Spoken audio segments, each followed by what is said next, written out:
All right, welcome everybody. I'm Bill Barbieri at the McLean Center at Catholic University, joined by Ping from the Council for Research in Values and Philosophy, and Professor Father Marcel Uwineza from Kenya.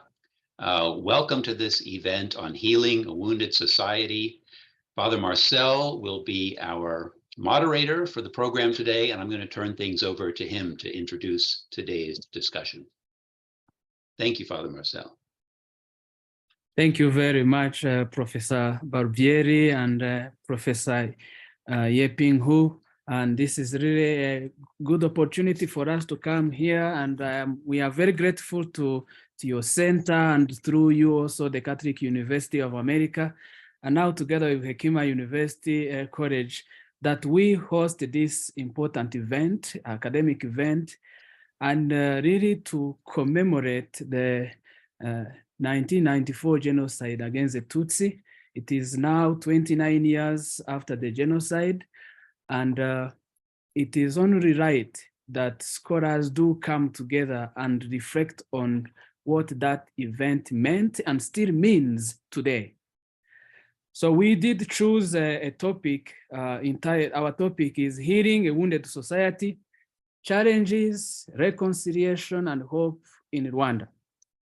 And this is a two-day mini conference, online conference. So the first day is today, starting at this hour.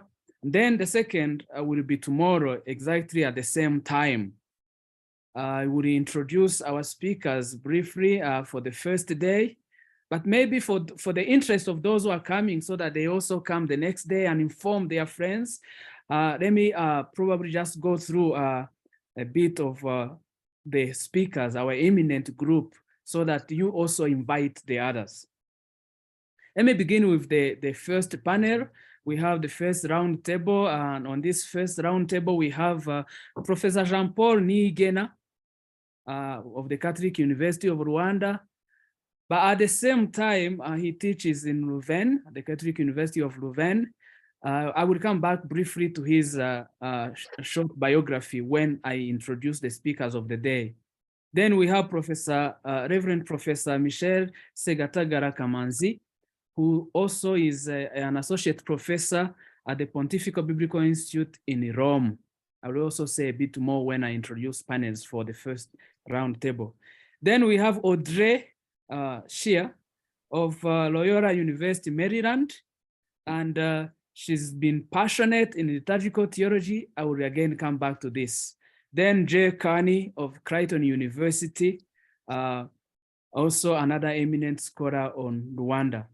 Now, those will be for the first day. Then we have another esteemed group on round table 2 tomorrow at this time. And this will be Elisee Rutagambwa, Reverend Dr. Elisee Rutagambwa from Hekima University College. And then we will have Dawid Stelmach from Adam Mickiewicz University in Poland. Then we will have Reverend Dr.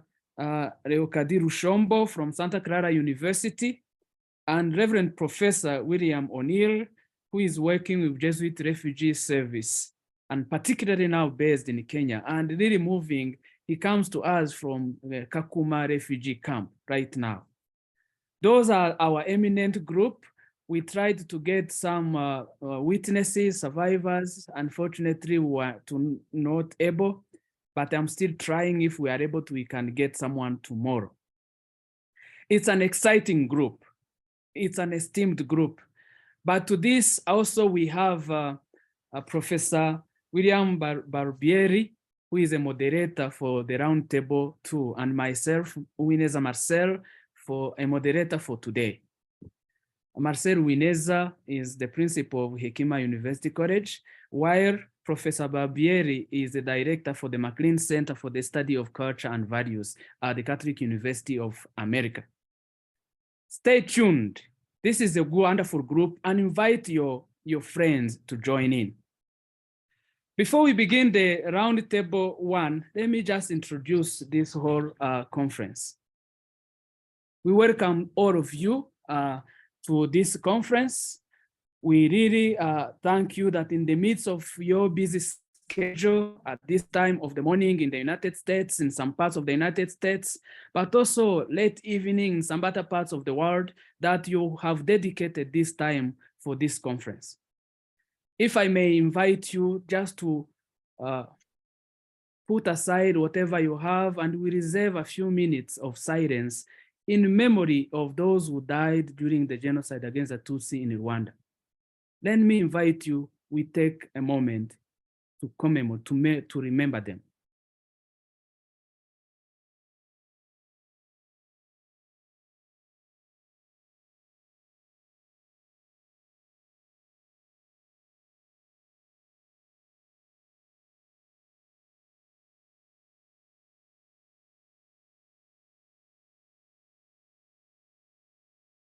Thank you very much. 29 years ago, Rwanda sank in darkness. 29 years ago, we lost many people. Close to 1 million people died. There were several refugees. There were many widows and orphans. The country was filled with several wounds. And from that darkness, slowly, Rwanda has slowly begun to see light. And as the Banyarwanda say, ijoro ribara uwariraye. Only one who has seen darkness is able to see, to deeply appreciate the light. As we come together for this conference, let me begin with these few words. Every wound leaves a scar, and every wound speaks of a history and reminds that you are still alive. The wisdom of this Rwandan proverb is so vivid when we consider the tragic history of Rwanda that led to the genocide perpetrated against the Tutsi and its aftermath. The scars that it has left to the whole country and the journey of reconciliation that is still ongoing. Since a family which does not remember vanishes, and the proverb says it beautifully, umuryango utibuka urazima, this online conference is a part of Kwibuka, to remember, with an academic lens. Scholars coming from different backgrounds in this conference affirm that memory is a theological imperative, that at the same time, any discourse on God in post-genocide Rwanda must start from the wounds of denial of self and of the other, which validate the complexity and the links between theological discourse and people's context. Theology must reimagine humanity, reimagine church and society in light of the memory of the passion, death, and resurrection of Jesus Christ. Johann Baptist Metz, after having survived the horrors of Auschwitz and the Holocaust, he made it very clear that looking at Auschwitz, it is not possible to turn one's back to the bones of Auschwitz. Rather, we must take up a critical perspective rooted in the way of Jesus, a way of making room for God, and a way of making room for all the others, with a mysticism of open eyes. The wounds of the body of Christ must be a challenge to all of us. And those wounds have marked the Rwandans. And as we are in the Easter season, maybe you can reflect on Jesus inviting Thomas the apostle to touch his wounds. In resurrecting St. Thomas' faith by letting him touch his wounds, Jesus was telling Thomas precisely this: it is where you touch human suffering, and maybe only there, that you realize that I am alive and that it is me. You will meet me where people suffer. 29 years after the genocide in Rwanda, we cannot do theology as if nothing happened. Despite Rwanda's tragedies Rwanda is a mirror to the world, and its salvation will only be found in memory. We thank you very much for dedicating your time and for preparing your presentations. And to our eminent group for today's roundtable, we have the Professor Jean-Paul Niyigena. And Professor Jean-Paul Niyigena teaches at the Catholic University of Rwanda and the Catholic University of Louvain. Jean-Paul is part of the group of 19 people chosen by Pope Francis to enable the Catholic Church to carry out its mission of education from the kindergarten to the university. His recent books include Peace and Environment, Environmental Education, Questions and Perspective for the Catholic School. And then another book in French, Penser avec Portirique, l'horreur et les lueurs de l'espérance dans l'Église, Cas du Rwanda. And then it's important to mention that Professor Niyigena is an eminent member of the Holy See's Dicastery for Education and Culture. We are honored to have you, Professor Jean-Paul. Thank you very much. I would like to give him the floor. Then when he finishes, I will also introduce Professor Michel Kamanzi when he comes. The floor is yours, Jean-Paul. Thank you very much. Yeah, I apologize because I am here in training in Kigali, and my network is not well, but I will try to be clear. And yeah, thank you very much for this invitation. Yeah, I would like to just develop my topic, Christian theology, a paradigm of reconciliation. Now,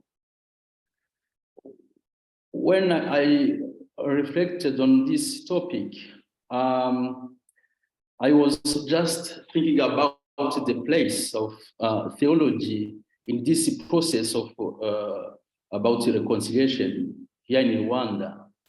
And I consider that reconciliation could be considered as a key, humanistic key of evaluating a theology.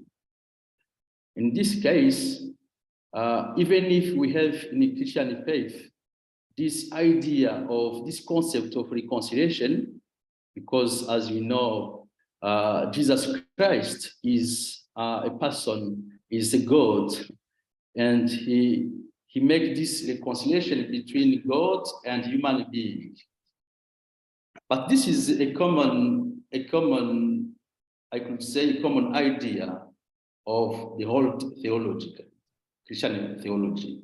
But especially, I would like to develop some forms of theologies and show that when we are in a sort of theology, this idea of reconciliation is maybe more developed or less developed.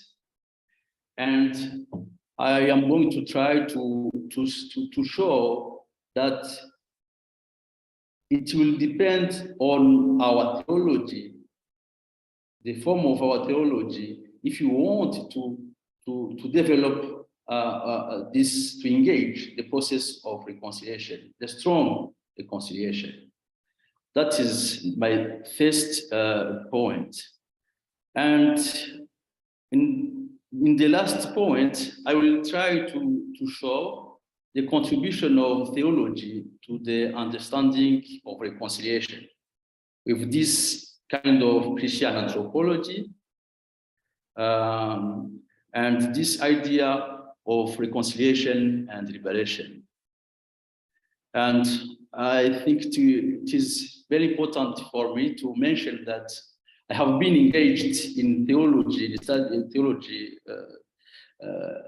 studies through or because of our history. I come from a parish where in 1994, people, maybe everyone was Christian. And when I was very young, I was 15 old, and it was my question, how this genocide against the Tutsi happened in my parish. How? And that is the origin of my theology studies. Now, it means that in all my researches, this question, this problem, this issue is always present. Now, I would like to begin, and I will try to be free and express myself. Yeah. I think here in Rwanda, even in African churches, the theology which was developed by missionaries and in this historical context was the theology that we could call top-down theology. This top-down theology, its main purpose was just to convert people, just to bring this revelation to people. And it was not concerned by what people were living. And I think this is a common idea, a common process, a common methodology in the whole African churches before the Second Vatican Council, even now, because now I am in the training of many people from different dioceses in Kigali, and I see that we received this Christian faith through a theology which was not well connected to their real life. That is what I call top-down theology. And this top-down theology is, I could say, a theology which is very easy to teach, because people have just to memorize some truths, and they have just to know, like the Rwandan philosopher Father Elisee Kagame said when he criticized this method of what he called rationalism method. Rationalism method, which when it is used in this kind of top-down theology, means that people have just to know. And the faith is considered as a knowledge. And according to Father Elisee Kagame, this was the mistake about this job of missionaries.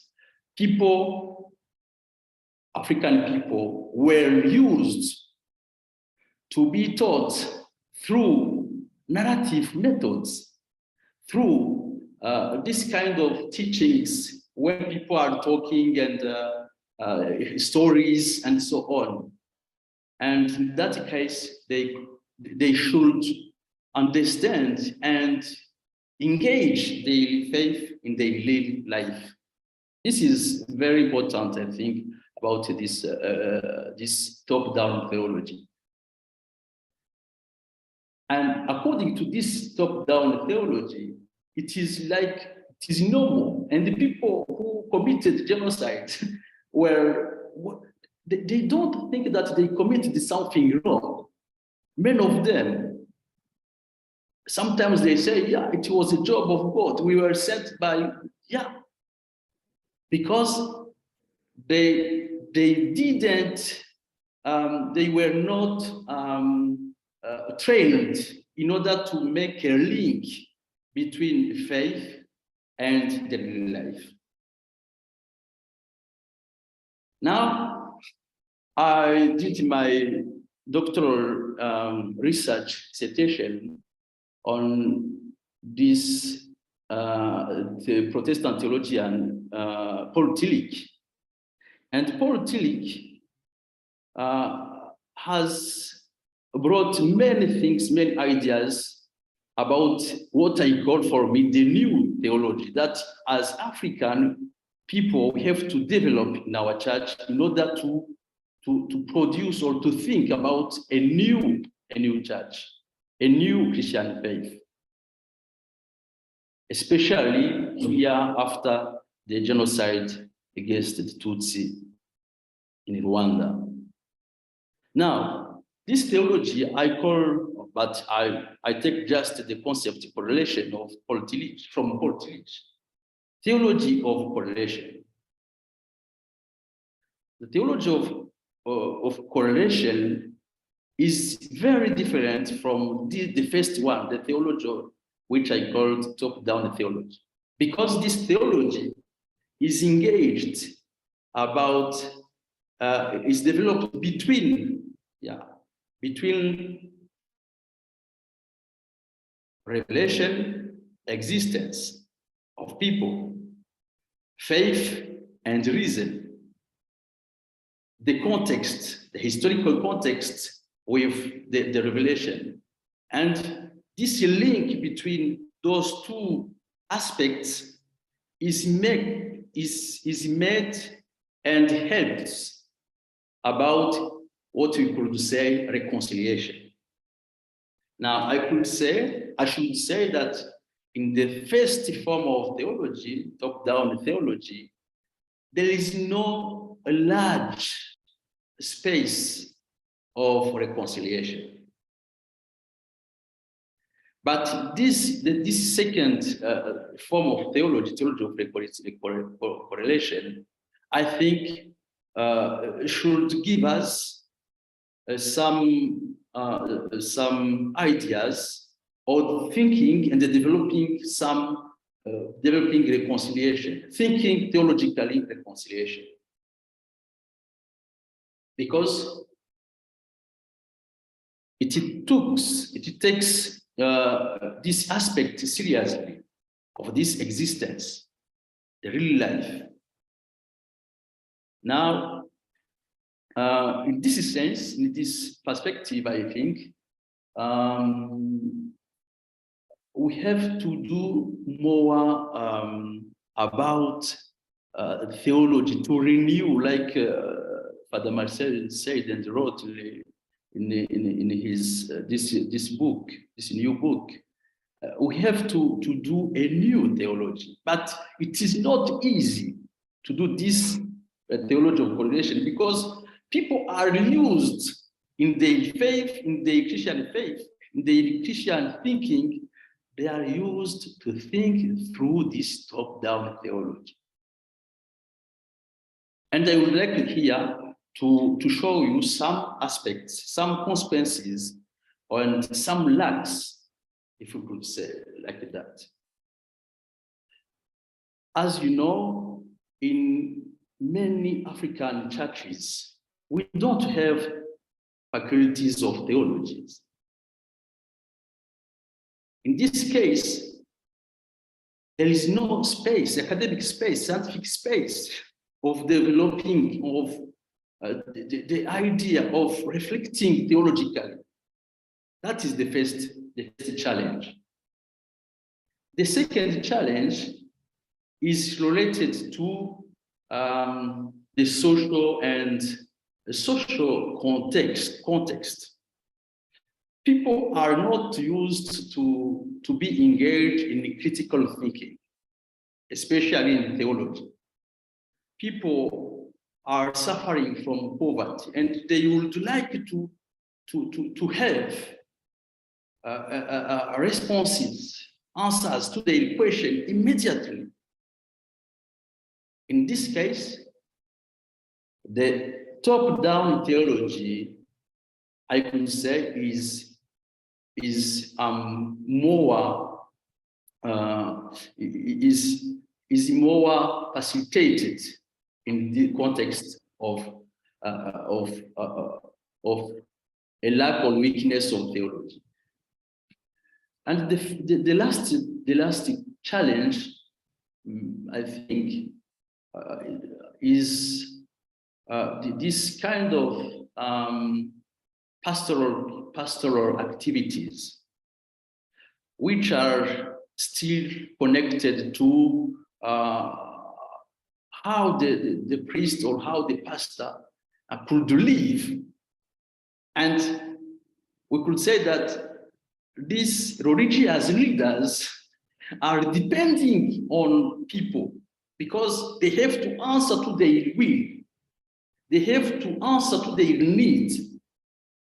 And if they are engaged in this theology of correlation, there is a problem because people are not used to think critically. They are not used to be engaged in that in this kind of theological correlation. Now let me I would like just to show some to mention African theology as a theology of reconciliation. I studied some African theologians like particularly Lombe, Barbieri from Cameroon, and we have to know that in Africa, theology fundamentally has been developed in the way of reconciliation. African theology is essentially in the way of reconciliation. It tries to reconcile African culture and Europe culture.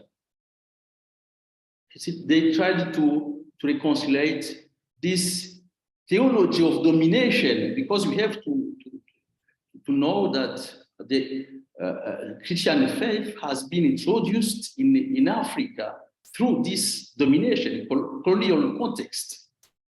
And every time African intellectuals are wounded. People told me as I used to travel in Africa, how can you still Christian when you know that Christian as origin comes from the dominator culture? How? And our job as African theologian is just to try to make reconciliation, between Christian faith and the Christian traditions from Europe, from missionaries, with the reality, African realities. Now we could think about what this kind of theology of reconciliation could help in order to think, in order to develop a new understanding of reconciliation in the context, for instance, of Rwanda, of the genocide against the Tutsi in 1994. The first thing we have the first point I would like to mention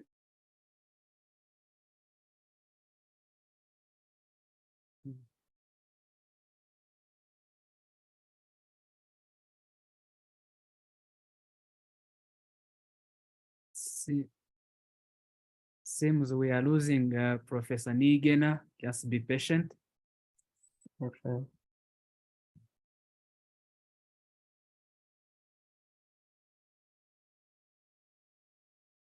Professor Niyigena, are you still there?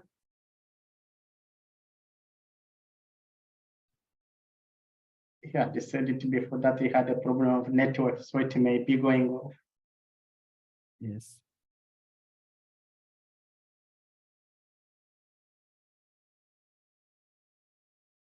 Okay, so please bear with us. You will recall that Professor Jean-Paul Niyigena had mentioned at the beginning that he has issues with network. So I will reach out to him, and he was in a workshop in one of the dioceses in Rwanda. So the network is not great.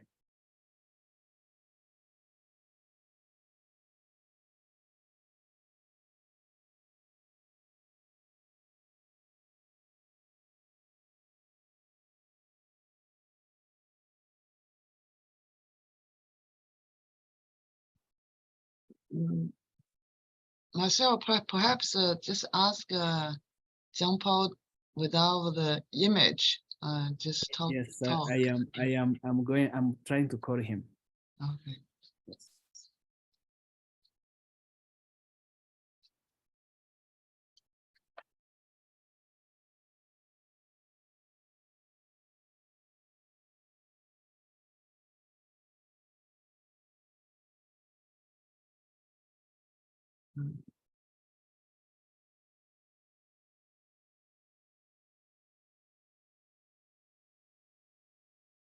A lot of good ideas about new theology.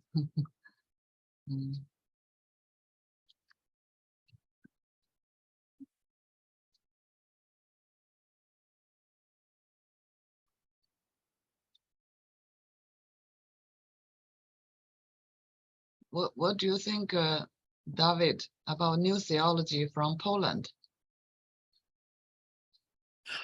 Frankly, I have to say that there is not so many theologians interested in the Rwanda issues because of Polish missionaries who worked in Rwanda, and there is still a few who are working there and continuing the mission of the Palatines and the Marian brothers. Polish public opinion is more interested in some loud things like scandals and things like that. And yeah, so it's more like a public discussion in some critic moments. But at this moment, I think I'm one of the maybe very few of the theologians in Poland who are interested in this overview on the Rwandan genocide of 1994. Mm-hmm. So I am connected. I apologize. I'm so sorry. Okay, very good. So welcome, Jean-Paul. We understand you had mentioned it before, so Yeah, I'm maybe so you sorry. you could connect without the image and then just speak in case. Okay. Thank you very much. I think now this theology of correlation could help us with this kind of Christian anthropology to understand what could we understand by this reconciliation with oneself. Yeah, you can, for developing this reconciliation with oneself, we have to be able that we are engaged in the process of redemption. We are engaged in the process of redemption. And this process is meaningful when we are aware that the salvation is a question of eschatology. It is eschatological question.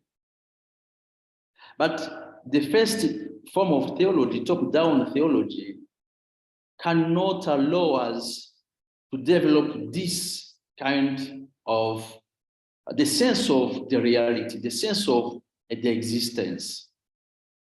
That's the reason why, and I was talking about this with people from different industries who are here in the training, that in our faith, in our mind, in our mentality, we will be saved. We will be saved after our life in the heaven. And the theology of correlation allows us to think about the salvation, even if we are living something which is very, very worst, very, very bad, like the genocide. The salvation is something which we could begin to live if we accept to be reconciliated with ourselves. And Paul Tillich mentioned two forms of salvation or of liberation, which are connected to reconciliation. The first one is this reconciliation with ourselves. The second one is the reconciliation with God. And then the third one is the reconciliation with others. And as you can see, those three forms of reconciliation or liberation are well strongly connected one to another. And for thinking about those three reconciliation form, we have to think through this theology of correlation. Now in Rwanda, I am committed in these three forms of reconciliation. And first of all, I think the condition of living those three forms of reconciliation is to understand that the reconciliation, we are reconciliated in Jesus Christ, but the form in which we are reconciled to him is no longer perfect. That is the eschatological view of reconciliation. But we have to be committed. The theology of correlation has this, the idea of engagement, of commitment. Contrary to this, the first one, which is not the theology of engagement. Now, I would like to conclude my lecture. 29 years after the genocide against the Tutsi in Rwanda, theology must be developed in order to promote this reconciliation, because reconciliation must be a reality of life, but a reality which is not easy. We have to be aware that it is not easy. It is a process. It is a process. And the temptation of some religious leaders who are connected to this top-down theology is to say, you have to follow, you have to study maybe 2 weeks or some months, and you could forgive to your the genocide, someone who committed genocide. I think we have to be humble and say that it is a long process which will be completed, I think, with this dimension of eschatology. And that is my point of view. Thank you very much for listening to me. Thank you very much, Professor Jean-Paul Niyigena, a theology brood, if I should say, and I say brood in quote unquote in a Rwandan port, a challenge to top-down theology that has had its own weaknesses in Rwanda and across the continent.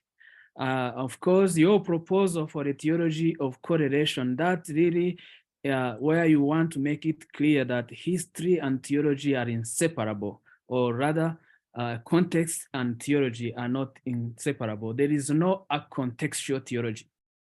And then your proposal, of course, for African theology that will engage the process of reconciliation. Already at the heart of African theology is reconciliation, and then you lead us to the triple dimension of reconciliation with God and self, and others. Thank you very much. To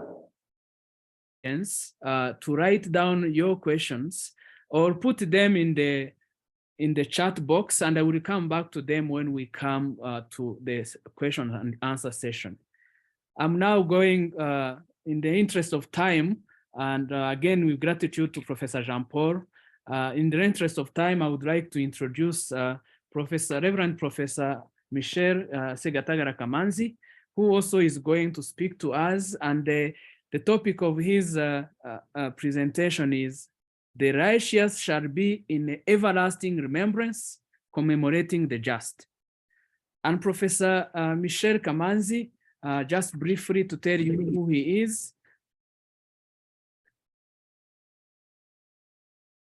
Michel Kamanzi is a Rwandan Jesuit priest, an associate professor of New Testament exegesis at the Pontifical Biblical Institute in Rome, Italy, and a visiting professor at the Institut de Théologie de la Compagnie de Jésus à Abidjan, Ivory Coast. He holds a PhD in theology and biblical studies from the University of Fribourg in Switzerland. He published a couple of articles on the genocide against the Tutsi in Rwanda, focusing particularly on memory, reconciliation, social and spiritual reconstruction. And also, these were edited in the Journal of Promotio Justitiae of the Society of Jesus, and particularly on remembering Rwanda 10 years after the genocide. And with Marcel, Uwineza, and Elisee Rutagambwa, they have edited a book that is coming up most likely early next month. And the title of the book is Reinventing Theology in Post-Genocide Rwanda, Challenges and Hopes, by Georgetown University Press. He has another book, and the title is Lo Signo d'Ocana, published by Lectio Divina of Self in 2020. We are delighted to have you, Professor Kamanzi, and please take up the floor. May I ask Professor Barbieri to stop the sharing, and then we will allow Professor Kamanzi to start.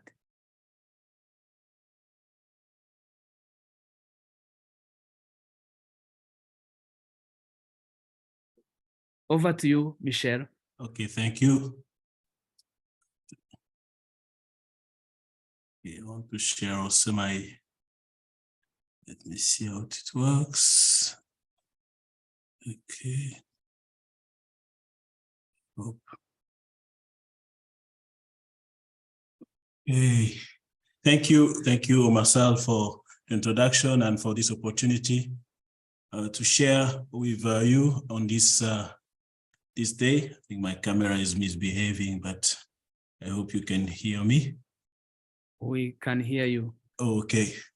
So what I want to propose today is a kind of reflection on the remembrance of the just, those people who shown heroic example during the genocide, protecting the life of Tutsi who were persecuted, who were people were wanting to kill them. So my reflection starts from our conference, the conference we had in 2019 in Kigali, where the book we are waiting for is actually the fruit of that conference, where we are commemorating the genocide against the Tutsi with that theme of reinventing theology, challenges and hopes.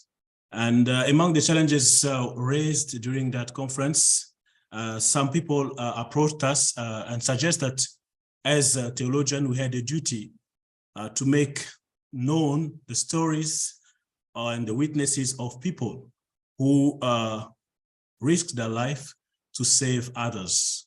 Mainly, there were people from Hutu origin who risked their life, hiding, protecting, feeding Tutsi who were persecuted.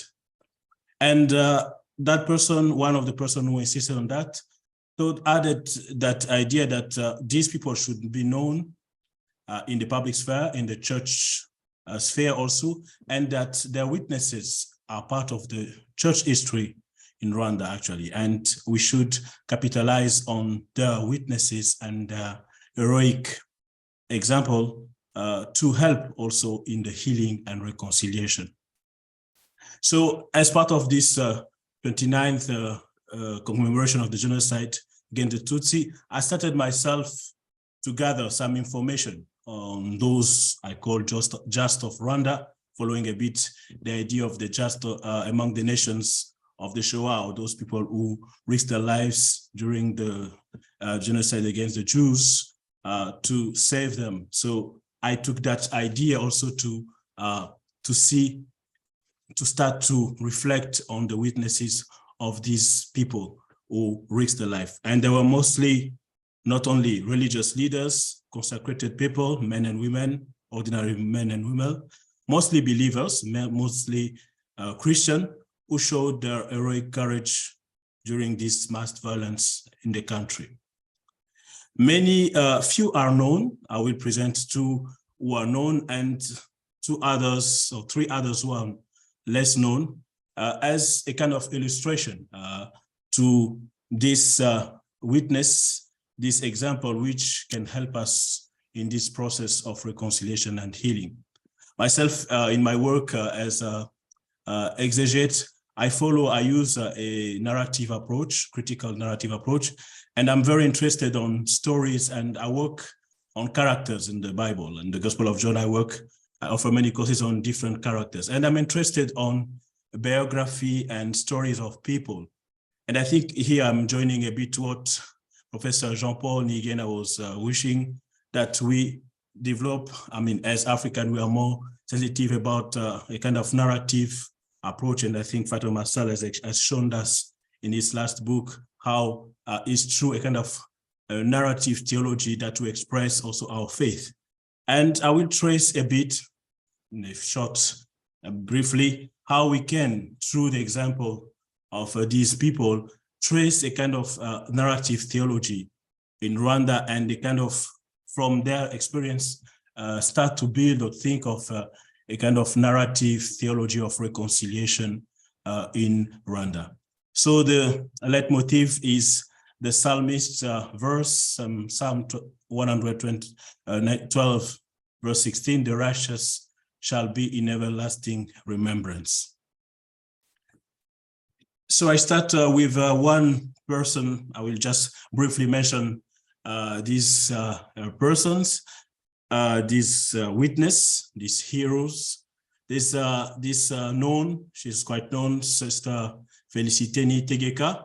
She was a lay nun, actually not consecrated, but a kind of apostolic or lay group, apostle of the, they call them auxiliary of apostolate.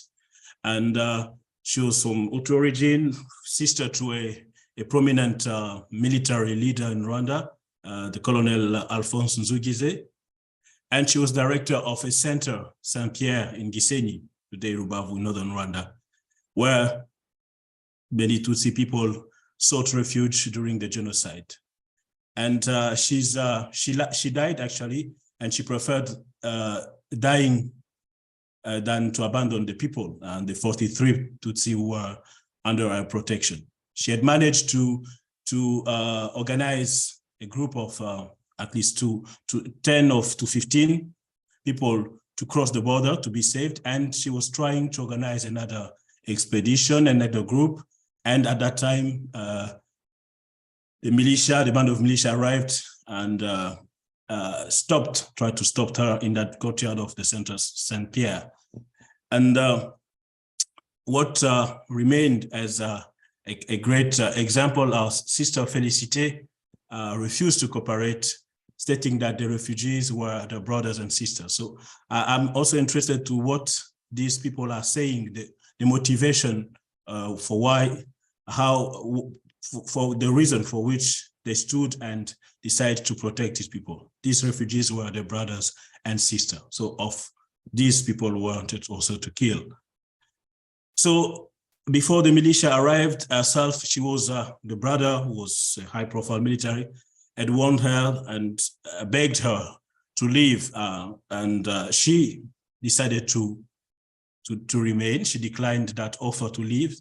And she said in a witness, which is recorded in that letter, she wrote to her brother, "I would rather die than abandon the 43 people for whom I'm responsible." So she took responsibility for those people.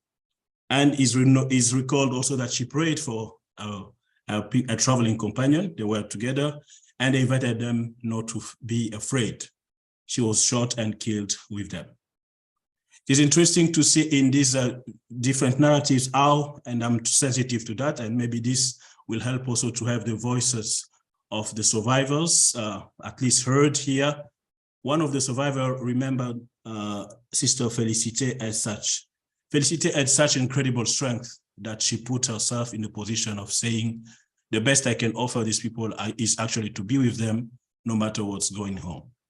So I took a bit this from, there's a website by the foundation called Gariwo here in Milan, in Italy, which initially they were gathering witnesses of the just among the nations, people who stood against the Shoah. Now they've extended in the website.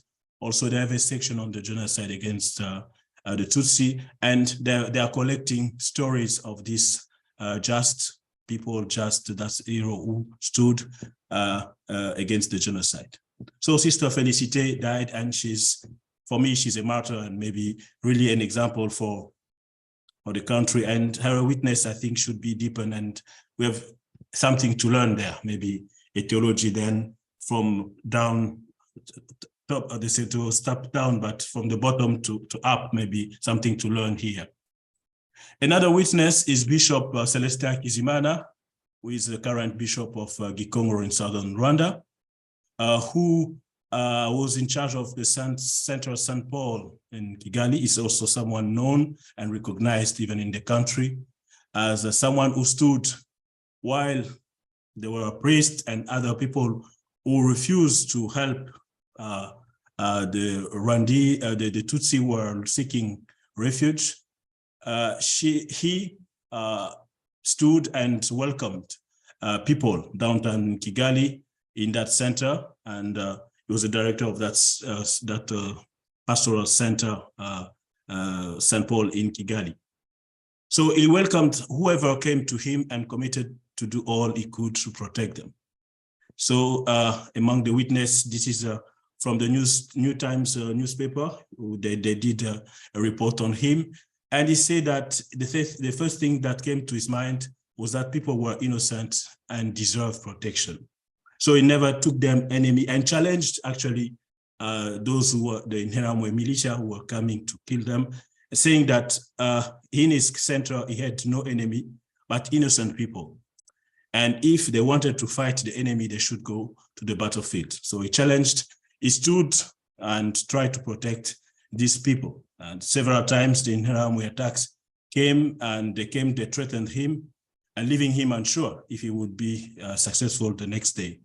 Sometimes he said he paid them off, leave without killing, and they left without killing people. And sometimes he offered also those people food and drinks as price to go away. But sometimes they returned and picked people whom they killed. So he managed to save certain people, but not all.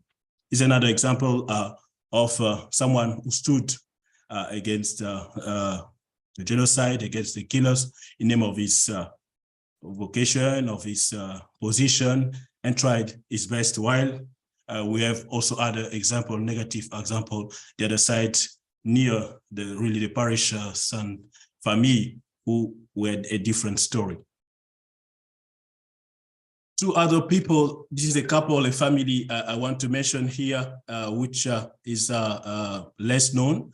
And I discovered them through reading the story of Jean-Paul Habimana, who is a survivor who lives here in Italy. He published last year a book about his autobiography, Despite Fear, the Genocide Against Tutsi and Reconciliation in Rwanda. And he narrates in his book how he survived thanks to this couple, Silas and Maria, a couple of Christian, Catholic. Silas Habiambere was for many years a catechist, And this family really helped and saved many people in the region of Cyangugu. Silas was related to Bagambiki, the prefect of Cyangugu, so he was associated, he could, like many Hutu people could at that time,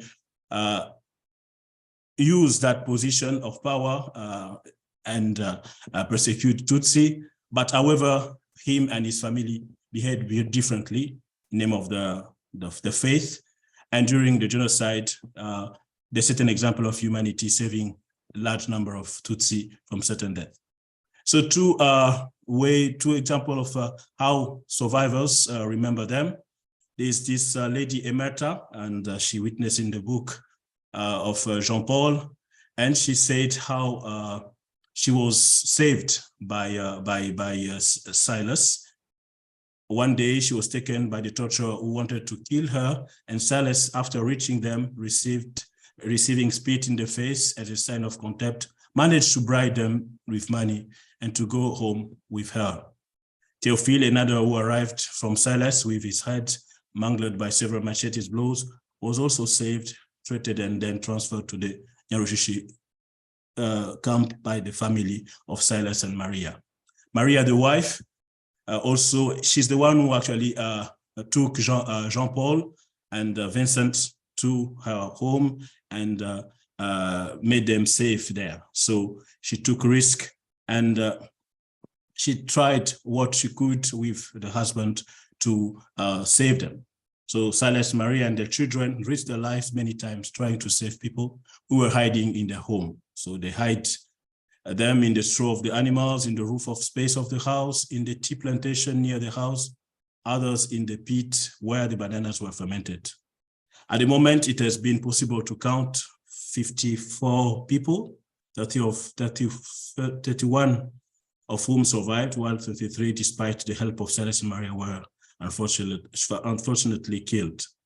And I think it has been fortunate, at least some of the survivors organized even a ceremony of giving a cow, as it's tradition in Rwanda, to thank Silas and Maria and recognize them as heroes. And Jean-Paul Habimana Racon is the one actually who put even their story out in the Gario site and mentioned their story in the book, underlining that they did this in the name of the faith.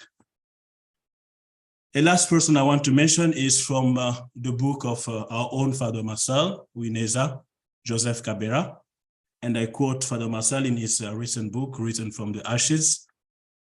Despite the horrible crimes being committed in Rwanda at the time, there were some great souls, some righteous people, ordinary people, not like the hypocritical priest, Father Joseph Duimana, who refused to hide Father Marcel's family in the parish premises and send them away, saying, "I have no place for Tutsi here, go away."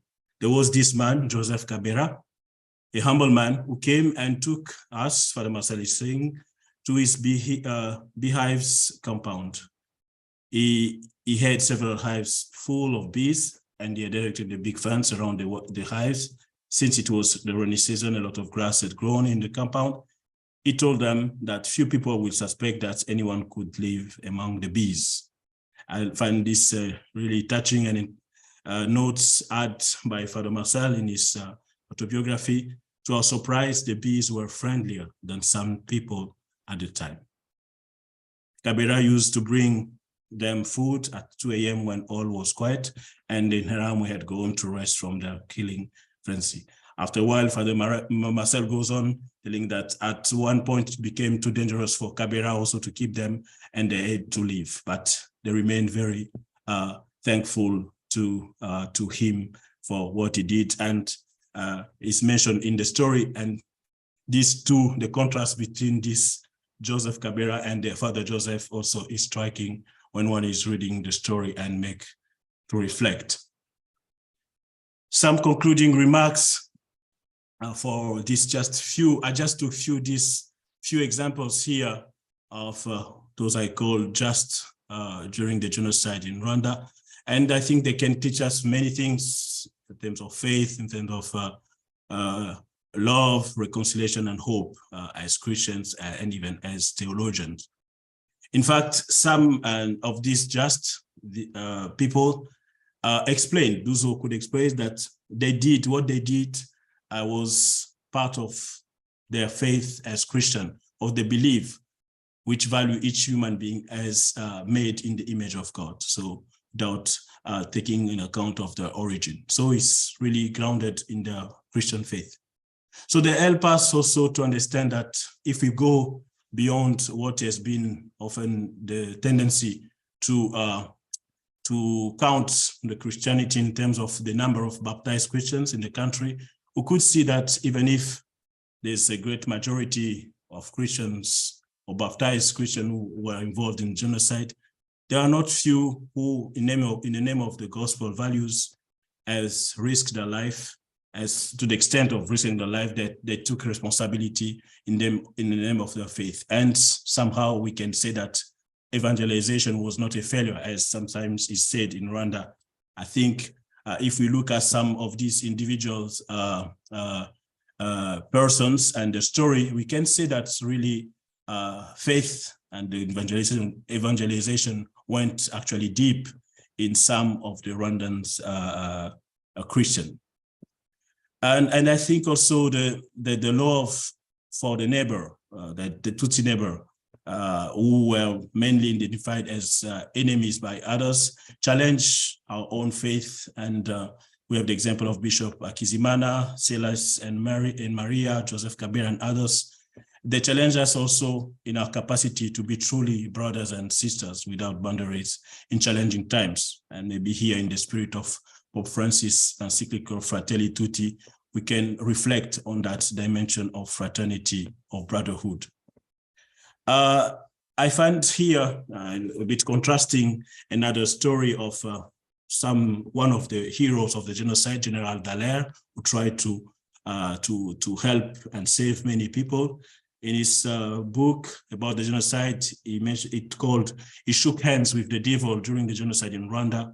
We can say, and I'm quoting a friend here who survived also from persecution in Congo, that with this witness, we can say, and this is as he said, I shook hands with God through the goodness of people who saved me, saved these people, these survivors. And at the level of reconciliation, I think the witness of this just of Rwanda can help survivors and other Rwandans from Hutu origin to find maybe a common narrative which helps to avoid the identification or the generalization of a group like the Hutu as genocidaire, and to see that some Hutu were heroic and risked their life to save their brothers, Tutsi, their neighbors. So maybe here we can find also a narrative which help to, in the process of reconciliation. And maybe one of the challenges that the story of this hero should be more known among Rwandans and more told, recounted and reflect for the younger generation. And this can give also hope and good example for the future generation. Here I was quoting Pier Paolo Pasolini, who had an interesting quote about sin. Did you know that sinning does not mean doing evil? So how much good could you do and you didn't do? So in that sense, that's not doing good is actually sinning in his understanding. So this just of Rwanda made known and remembered help us to have more healing narrative than genocide against the Tutsi in Rwanda, and help the commemoration to be a moment of communion for all Rwandans, Hutu and Tutsi, honoring the victims and the heroes, giving example of resilience and resistance to emulate. And it is fortunate, I conclude, that, and it gives us hope that some of these heroes, some of these just are already remembered in some of the memorials in the country, and during the commemoration also, and in the narratives of the survivors. So this is a bit what I wanted to share, and I'm open to contribution and question. Thank you. Thank you very much, Professor Kamanzi, for the wonderful presentation, joining that of Professor Niyigena, and you really touched hearts. Your presentation is not only just from the head, but also touches the heart. And I think you really come to the point where you show that stories and people's lives have the power to heal. That is something that comes out of there. And so as you really recount the righteous of Rwanda, I think this is something to emulate and maybe to do more because they are narratives that are still unknown. So you have come you've spoken about Félicité Niyitegeka, Bishop Celestin Hakizimana, Cyrus Habiyambere, and Maria Uwineza, and Joseph Kabera. I think these are, if we were to think of the Confessions of St. Augustine, actually this is a narratival theology. So sometimes we think of the narratives from the West, although Augustine was an African, but we forget the narratives of our own. So I think we really, theology as autobiography is what you have done to us, and we are very grateful. Thank you. I would like to invite now our audience. He had earlier asked to write some questions in case you have some. Then please, this is the time. We will have 15 minutes. So from now to here in Nairobi, so we are located in different locations now, but here in Nairobi, it's 5:13. So we'll have 15 minutes of questions and answer. So up to 5:30. Let me open up the floor for questions. I hope Professor Niyigena is still around and able to join us, and then we respond to questions or also comments from the audience. Maybe to start off, there was one question that was raised. I would like, this question immediately was raised after Professor Niyigena finished. And the question, it goes this way. I would like also to know or find out the possibility of harnessing the philosophy of Ubuntu rooted in the lives of the people in the new theology of reconciliation. Jean-Paul, maybe just to start off, you could answer that question. Thank you very much, dear colleague. For the first question, the theoretical framework, essentially about this top-down theology.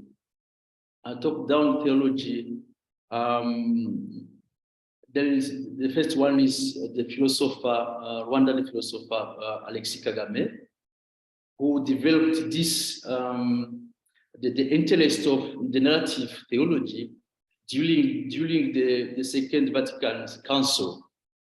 But he was not invited in the council, but he tried to imagine what he could bring as solution or as contribution. As you know, there were no more African experts. But he wrote a book which is very interesting about the question of methodology. Another one is this famous book of, but it is written in French, maybe it is translated, Le Prêtre Noir s'interroge. This book of many priests from different regions in Africa. The first theological African book, if we can say that. Or in general, the theology of enculturation theology is also developed this problem of top-down theology, which was used by missionaries. Now, for this theology of correlation, you have this systematic theology of Paul Tillich, which is very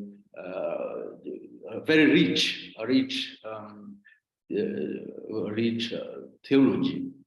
Now, for the second theology, now I could say that I am not at ease with this philosophy of Ubuntu, because I think it is nowadays used ideologically. But yeah, I know it could be very interesting, but we have to pay attention when, as African theologians or philosophers, many people talk about this philosophy of Ubuntu, and they would like to put it everywhere. And yeah, maybe we have to be critically in the use of this Ubuntu philosophy of Ubuntu. Okay, now I think it is just about those two questions. Yeah. Thank you very much, Professor Jean-Paul. So I hope I think it was David who had asked the question. I hope you are satisfied. I've noticed that Professor Barbieri says he has a question. Over to you, Professor. Thank you very much, Marcel. Thank you. I very much enjoyed both presentations, and my question is for both of you. It's about how theology and theology formation can help us understand these deep mysteries of human conduct. Jean-Paul, you said that you were driven to the study of theology by this perplexing question about how people could be driven to become perpetrators of something as horrible as this genocide. And Michel, you were using theological resources to explore, to plumb the motivations of rescuers of the just or the righteous, an equally mysterious question of motivation. So the general question is, how much has theology, your theological studies and research has helped provide you insight into these very, very deep questions of human motivation? But a little more specifically, and especially for Michel, I wonder about how vision or seeing, how we see the other factors into this, because you talked about the importance of gospel values in general, but you mentioned more specifically the idea of the imago Dei, of seeing people as the image or likeness of God. You also mentioned an ability to ignore boundaries or perhaps not see boundaries that inspired some people. And finally, an ethos of love, of Christian love, of seeing with the eyes of love. I wonder if you've given any thought to how we are trained to see people can help us become either perpetrators or rescuers.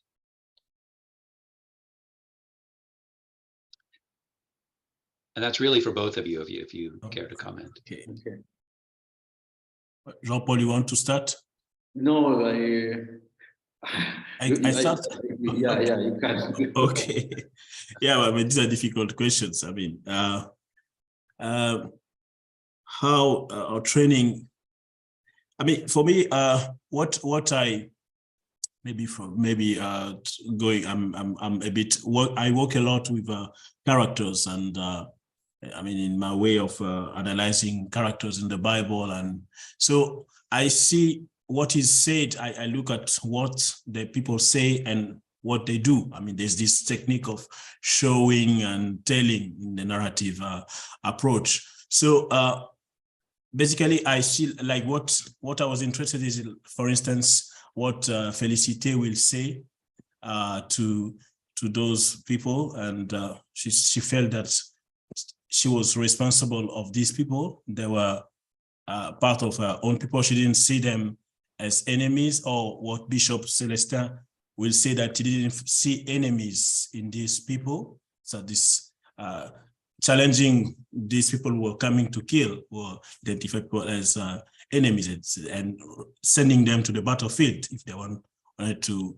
So maybe my training in that sense helped me to see through the narratives. I'm sensitive to this element, and for me, they say, or for me, there's something about the faith or what they understood about the other which can be seen in the discourse, and of course also in what they do. Is what I can say, and maybe not.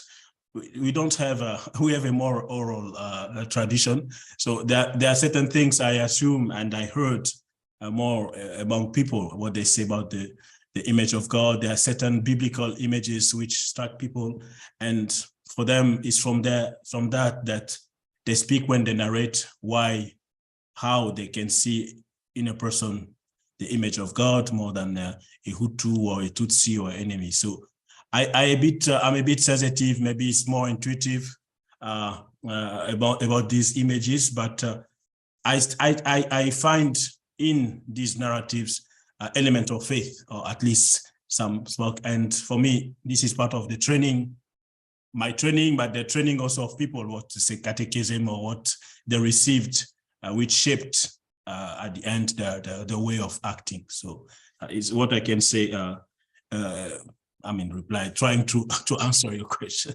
Very good, thank you. No, that's very helpful. I appreciate it. Yeah, thank you very much for your question.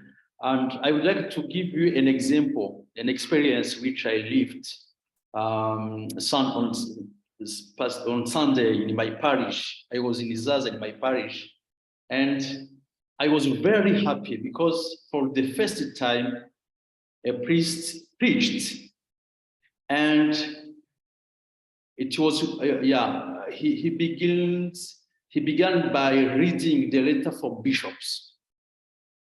But this letter from bishops is a letter which is rational, which is they pay attention to everything, and I was with people who are not well educated in my village. And this gentleman, this priest, young priest, surprised me very, very well, and I was very, very happy. It was my first time. After having read this letter from bishops, he said, "Now I would like to explain something about feast food children," and he tried to tell them a story. And at the end, everybody applauded. It was my first time to see in the whole church, after they preach, all people applauded. This shows for me that we have to discover our own the mind, the spirit of our people culturally. It was my first time to see that. Yeah, and I think because after that I tried to make a contact with this priest, and I invited him to my house, and we shared this experience because I had to congratulate him. It was very, very nice, wonderful. But as you know, in this formation, the training that they are receiving in Africa, sometimes I visited a library for a major seminar, and the most recent book have been bought 20 years ago. Do you imagine? In this context, you cannot develop this theology of correlation. It is very easy economically, socially to develop this top-down theology. But what we are doing now, since 6 years, I tried to organize trainings like the training that we are organizing now with people from different dioceses. I am convinced that the church has no right, has no power to transform people in the sins. The church has no power to make miracles, but the church will be or is judged about what the church does. That is my conviction. If we are trying something, if we are training, if we are producing some reflection, some trainings, your attitude and so on, you will be judged about your how to say, your engagement. Yeah, that is my conviction. But I cannot answer with a magical effect or a magical, I don't know, but yeah. Thank you very much. Thank you. Thank you very much, both professors Niyigena and Kamanzi. And if you go to the chat box, you will see how people appreciated your presentations. And we have only 3 minutes to the next group of the panel. I really would like to call your attention to two other questions that were raised. Thank you to both presenters. And the question is, to what extent do you think religion plays a role in post-genocide reconciliation? That's one question. If you could think of it and answer very quickly. Then another question to Kamanzi, Michel Kamanzi, do you think that oral tradition, unlike written tradition, would be more suitable to develop theology from narratives in African context? Should small Christian communities be places for the development of those narratives and not primarily our libraries? Those are questions from two people in the audience. I will mention their names after. Thank you very much. If we could answer these questions quickly, and then we would proceed. Over to you. Okay, maybe I can quickly answer for Gandalf. I saw the question. Thank you. I think the small Christian community, of course, they have a role in shaping these narratives, but the library also they have their roles. Like mostly what I did is was a work from the library. From the books from the survivors, who wrote the stories, and I learned a lot from there. Of course, maybe we can find bridges, possibility to have those stories also narrated in small Christian communities, and maybe this is also part of the church work to say, to announce good news. Good news also is through these stories of survivors, of Christian or witnesses, etc. Of course, for the other question, but religion, I think religion has a role in the post-genocide informing people, what Professor Jean-Paul is doing now in creating community. I think it's a lot we can create, recreating communities and creating also a space for sharing stories, different stories of suffering, stories of healing, etc. And I think we have a role there. Thank you. Thank you very much. Do you have something to add? No, he did very well, and he gave my answer also. Thank you very much. Yeah, thank you very much, Michel, and thank you very much to those who asked the questions. We had a question from Gandalf, Deacon Gandalf, then from Celine. They asked those questions.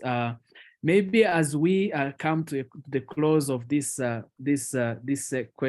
session, I would like to ask just a very quick question. Every time you have a presentation on the theme of the genocide, sometimes there are allergies.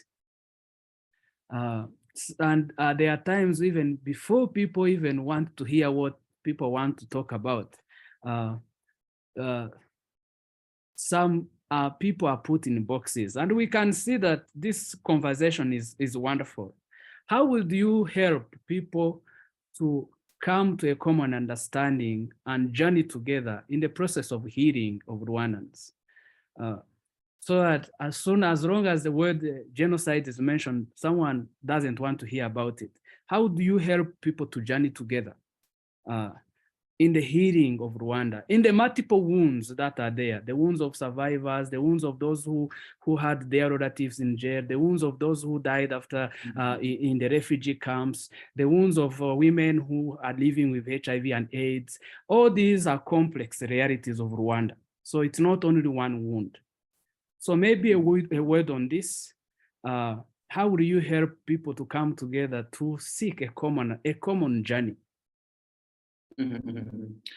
If I can say something, I would like to share with you shortly the experience of which has been shared by our Archbishop of Kigali. It was during a conference in Cameroon, and he presented a lecture which was very interesting about the sharing of suffering. The sharing communities, church developed some communities which gather people from different, how to say, like you said, people who have some relatives in jail, the survivors from the genocide against Tutsi and so on, and they create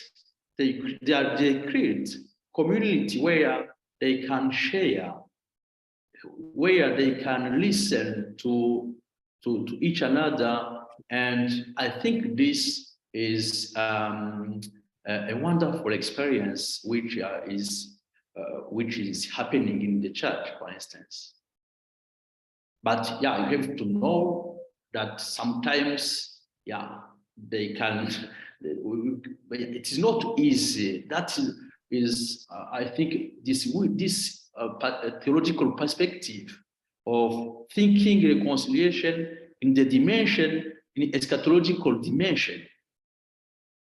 You have to be humble sometimes, because when we cry the victory immediately, I think, we have to be humble and to say, okay, we have to help people to create spheres where they can share like we are doing now, but we don't control the fruits of that, what we are doing. That is the job of the Holy Spirit.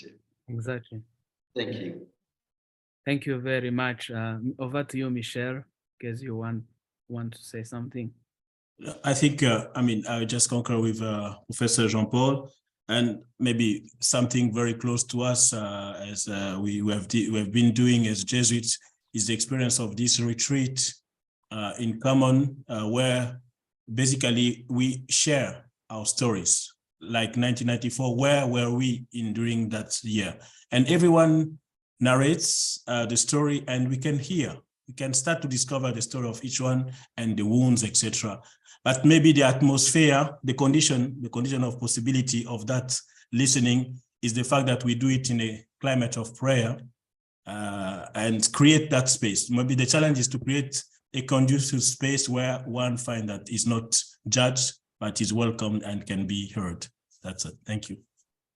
Thank you very much. Dear audience, I think you will agree with me that theology has a space in Rwanda, and we are brewing theology in this part of Rwanda. As we conclude this first panel, let me just read a section from a book where one theologian, a late theologian, African theologian, Laurenti Magesa, has this to say. In its deepest sense, genuine theology consists not only of a series of abstract, impersonal reflections about God, Theos Logos, but beyond this component, necessary as important as it is, theology is ultimately an attempt to establish a personal relationship with between human beings and transcendence. In both St. Augustine's and St. Anselm's intuitions, theology is a process of deepening faith in a personal God, faith-seeking understanding. With much of African theology, this realization has matured in its two major dimensions, contextuality and relevance. Theology must be contextual and relevant. A particular environment shapes a given theologian's theological effort, and every theological understanding addresses certain issues of relevance to human existence. I think Professor Kamanzi and Michel have done exactly that. And thank you very much for bringing this up, and also bringing up really the voices that often don't come out in our narratives.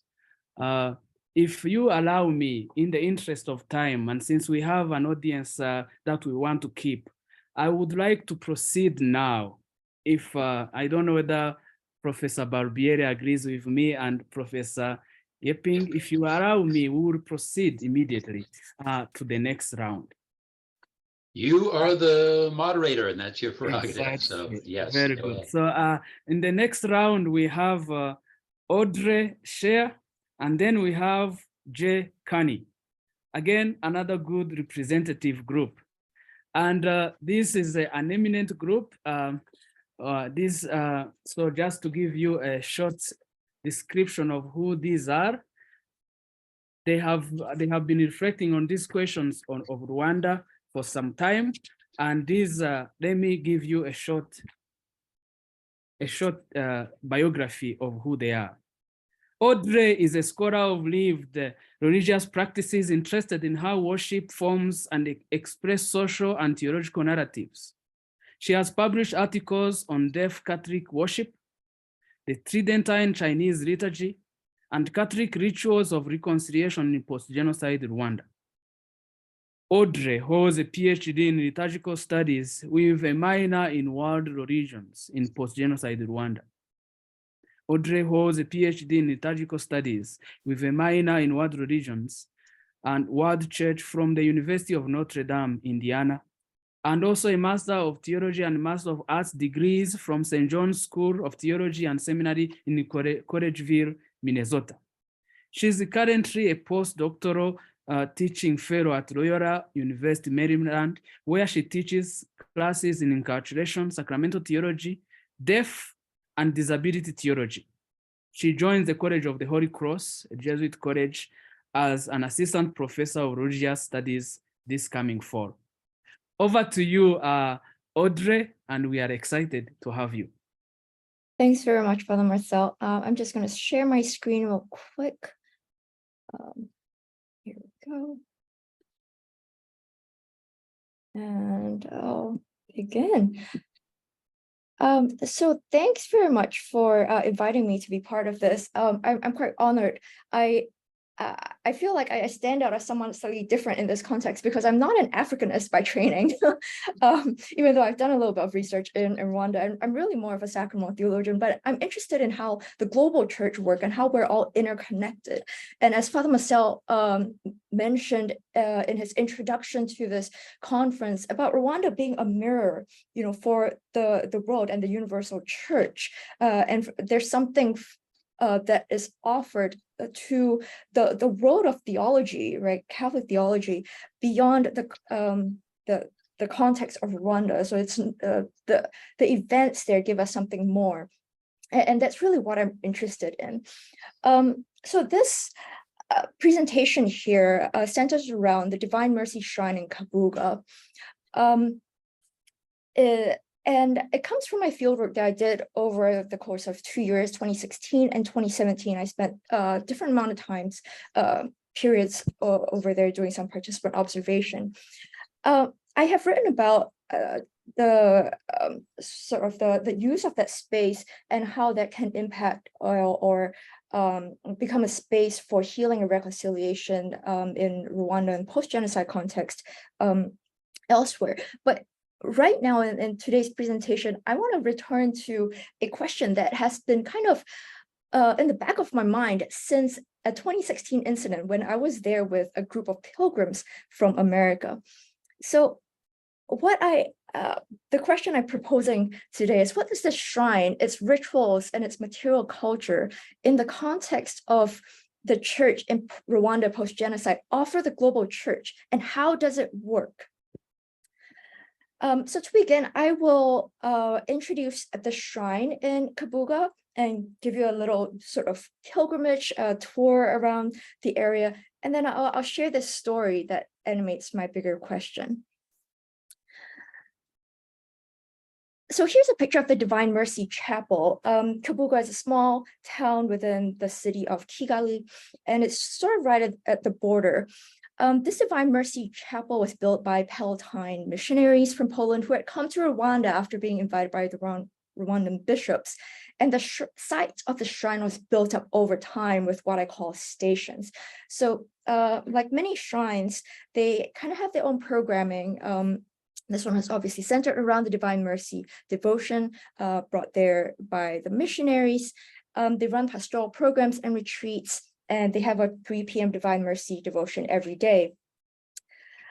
What are these stations that I am referring to? So after 2002, they built up stations such as this one.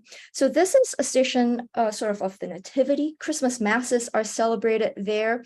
As you can see, oh, I'm sorry, I'm not moving the slides. So this is a picture of the chapel. Oops. And here's a picture of the Nativity. As you can see, there are a lot of thoughtful symbolisms that go into the design of this station. There's actually a water feature right at the back that symbolizes new life with Jesus's birth. It recalls baptism, the idea of dying and rising with Christ, and invites people into that narrative. So very grounded in Romans 6 baptismal theology. The statues are imported from Italy, so very lifelike, very typical kind of Italian statues. There's stairs here built so that pilgrims can actually ascend them and come close to the statues, and kind of immerse themselves in this space, right?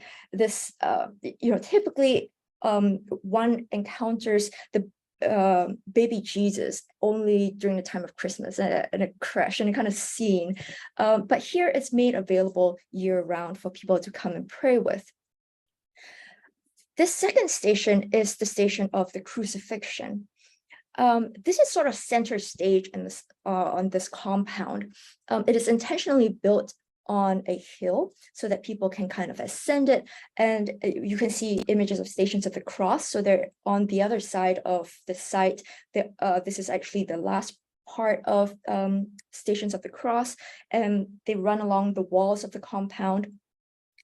It's built like a hill because it's sort of meant to symbolize Golgotha. So people are actually ascending that in prayer. And the celebration of the Lord's Passion on Good Friday takes place here.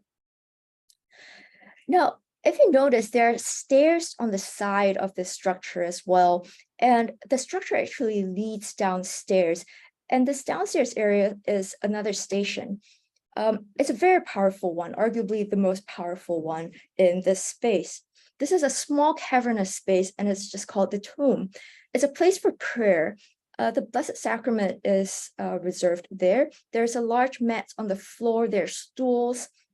And it's really a quiet place where people come and pray any time of the day. The rock formation is built into the wall, and Jesus's body is laid in the tomb.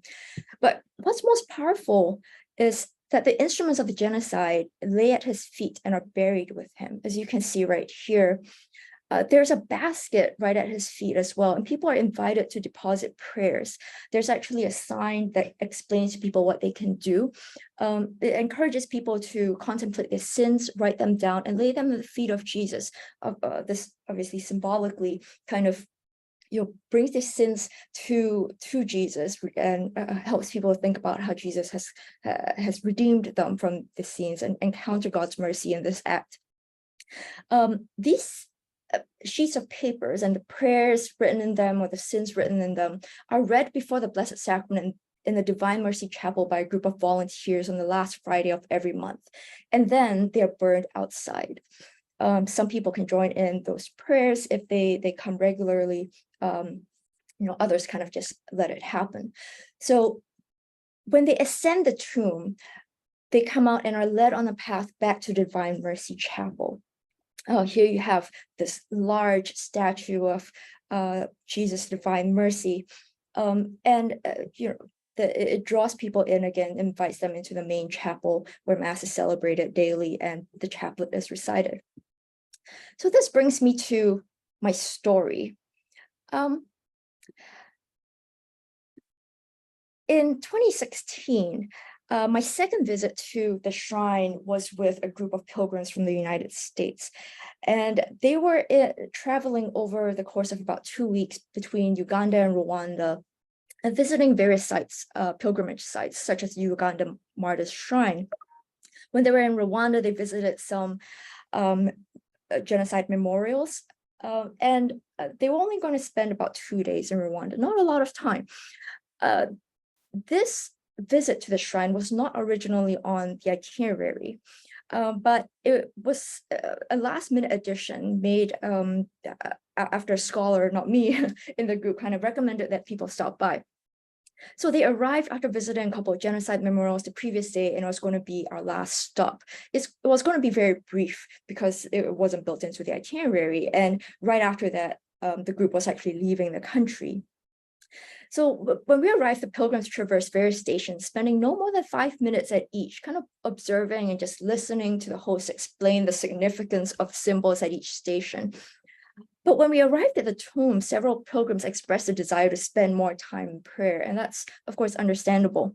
This was not surprising, but given time constraints, the group was only able to stay no more than about 10 minutes because they needed to proceed to lunch. Now, we left for lunch, and our host at the shrine actually joined us for lunch. And it was really what happened after lunch that kind of stuck with me and gave me pause. As our host was about to leave to return the shrine, he was walking to his car. About 3 or 4 pilgrims ran up to him with handwritten notes and asked that he deposit them at the tomb in this basket. And maybe this act should not be surprising to anyone. Maybe it should be expected given the pilgrims' experiences of Rwanda, but I'm not sure it's that simple. People visit pilgrimage sites all around the world, and I think something different is happening here. They were taking, something stuck with them enough that they saw their own sins in some ways, or wanted to participate in the ritual in some ways, and connected them more closely, not just to this divine mercy devotion that has kind of become international, but it connected them to the Rwandese people.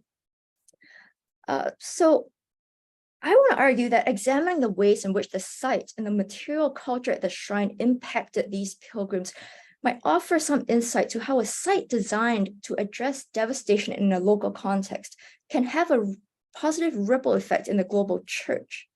In the case of this shrine, personal agency allows pilgrims, regardless from where they're from and what they have experienced, to be able to weave their own personal narratives with Jesus's own and the people of Rwanda. And it's sort of like a practice in theological anthropology, I believe, through ritual. It's a practical way of doing theological anthropology. In doing so, people come to experience divine mercy and hope in their own lives. I kind of call this a narrative sacramental theology. That is a kind of interactive theology whereby a person's own narrative is transformed through the interaction with symbols. In what follows, I put forth a brief proposal for how narrative sacramental theology works in this context, highlighting that what is key here are the ways in which the ritual experiences grant individuals freedom to shape their own responses to each encounter with Christ during the ritual. This freedom is not to be taken for granted, since social circumstances can sometimes prevent it. To explain the importance of personal experience, I draw upon the work of political scientist Refugee. In her book, Killing Neighbors, Webs of Violence in Rwanda, she critiques the ethnic approach toward explaining the genocide. The 1994 genocide against Tutsi in Rwanda is the way in which the government of Rwanda refers to killings that occurred over the 100 days in Rwanda. And while this title speaks truth to the event, it's only a partial truth, for as Refugee explains, an ethnic-based approach relying on ethnic hatred or ethnic fears as explanations for the genocide overlooks the lived complexities of the event. I begin with this not to deny the fact that Tutsis were targeted, but to raise the point that true reconciliation and healing can only take place if attention is paid to the multitudinous experiences of the Rwandese people. So what are these parts that are sometimes overlooked when we have an ethnic-based approach to the narrative of the event? Ethnic-based approaches treat ethnicity as a basis for common actions and ethnic groups as unitary actors. And that often happens under conditions of threat or insecurity. The problem is that actual events show that ethnic groups did not always act as one would expect. What are some of these experiences that may be overlooked? for instance, why hundreds of thousands of others did not actually participate. The fact that local leaders sometimes had to force people to participate in the violence meant that some are actually unwilling perpetrators. They were victims in their own right. The fact that Hutus helped Tutsis, did they change sides? Or was this a decision that they made at the start?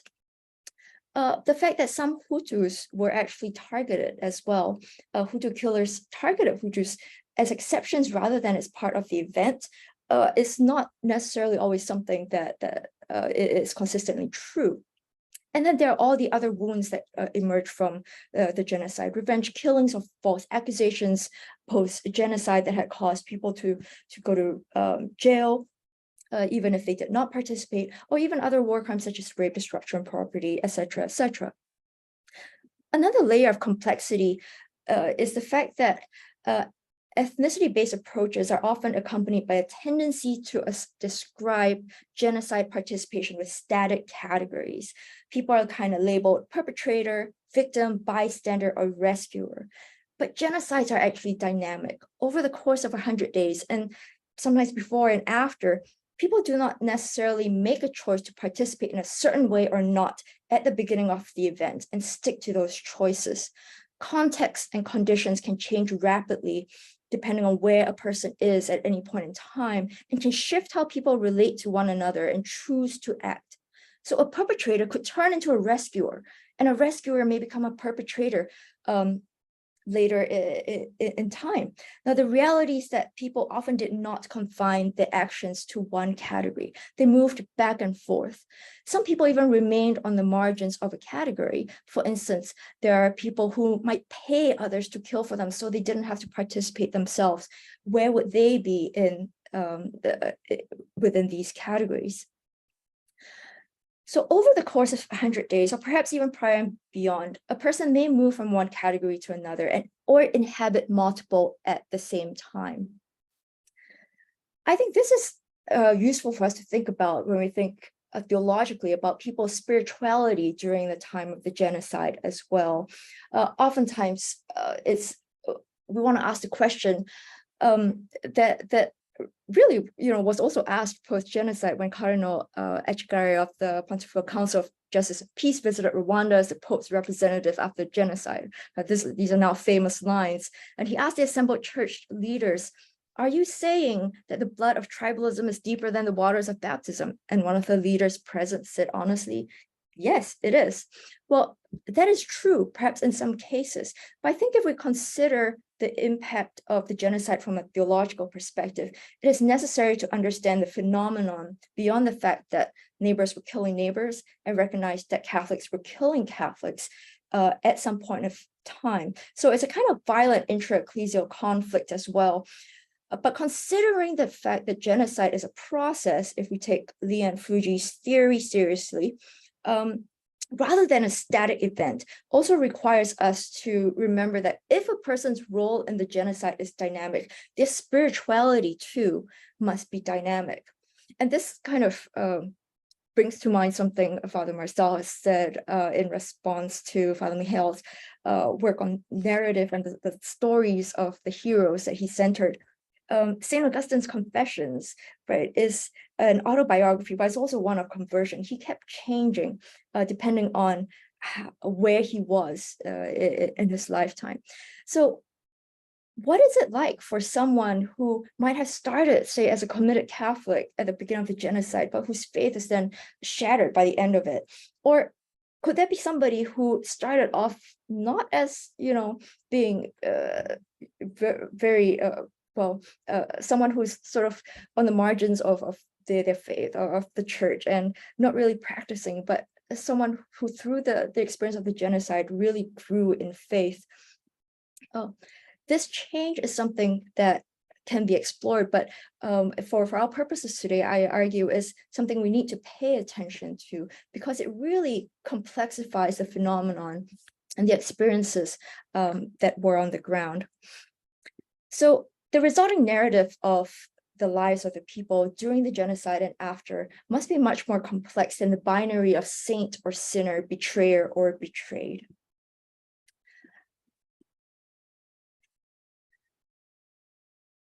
Instead of an ethnic-based approach, which risks reifying the dynamic experiences, then Fuji proposes the model of dramatic play to explain and understand the complexities of the genocide. This works off a social interaction thesis. In a play, a story or narrative unfolds, and actors play certain roles that are kind of determined by the storyline. Social powers may influence the script in some ways, but actors also have the opportunity to improvise, so to speak. So those who joined the genocide did not do so primarily, she argues, because of ethnic hatred or fear, but because of more immediate reasons, group dynamics and powerful social pressures that gave rise to new identities for continuing. Fear was certainly involved, but not of another ethnicity.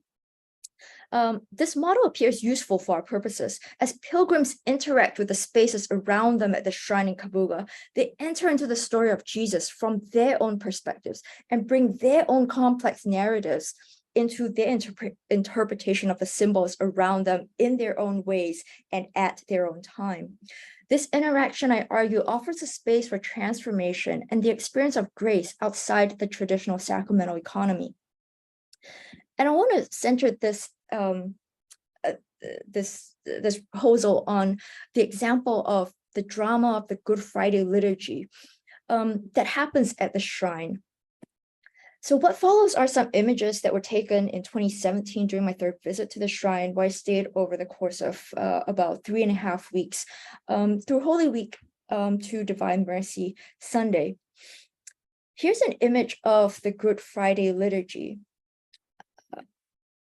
So in the morning, they have stations of the cross. There are reconciliation stations all around as well, where people can go for private confession. For Good Friday, they have this this cross that they bring up to the front. This is, as I said, sort of the Golgotha station, and this is where veneration of the cross happens. At the end of the service, the body of Jesus is taken down. It is processed to the Divine Mercy Chapel, and we have kind of a funeral procession here, which also draws upon local traditions. So as you can see in the back, there's the body of Jesus here being carried, and the flowers are being brought forward. There's an incensing ceremony that happens. So the body is incensed, and prayers are said for this occasion. After that, the burial ceremony actually happens. So the body is taken down into the tomb once again, and the burial into the tomb occurs. Right after this, since Good Friday is the first day of the novena for Divine Mercy, the Divine Mercy Chaplet is said among the people who are there, and then the chapel is opened for people to pray all night, as some catechesis goes on upstairs as well. So you can see people, young and old, come and pray at the feet of Jesus. There's a Blessed Sacrament that is veiled at the top, and I was informed by Father Dawid actually that this is a typical tradition in Poland. So there's some sharing of traditions here as well, which is really beautiful. Now, on Saturday, right before the Easter Vigil, the priests from the parish across the street, so the Palatines also run the parish that is across the street, and that's where the Easter Vigil actually is celebrated. They come to the tomb and they pick up these prayers that people have deposited there the night before. And as you can see, all the baskets are filled. The main basket is so filled that they had to add 2 more baskets. And I was informed that many of these are actually petitions. They're not confessions. A lot of people pray for a new job. They pray for a child. All these other, very basic, material needs, things that they wish for in their lives, healing from sickness, for instance. But that is not to be dismissed, even though they're not participating in the rite per se, as was envisioned by those in the shrine who designed it. There's something that links these desires back to the context of Rwanda and the repercussions of the genocide. So all these prayers are gathered and burned at the Easter fire. during the Easter Vigil. There's something really beautiful and symbolic about this, right? When all of these are taken up in the Easter Vigil and we're singing the words, Christ our light. The next morning, we have the tomb after the Easter Vigil completely transformed. If you enter the tomb again after the Easter Vigil at about 9 p.m. or 10 p.m., this is what you see. Christ, the statue of Jesus on top of the weapons of the genocide, and it remains this way for the entire Easter season.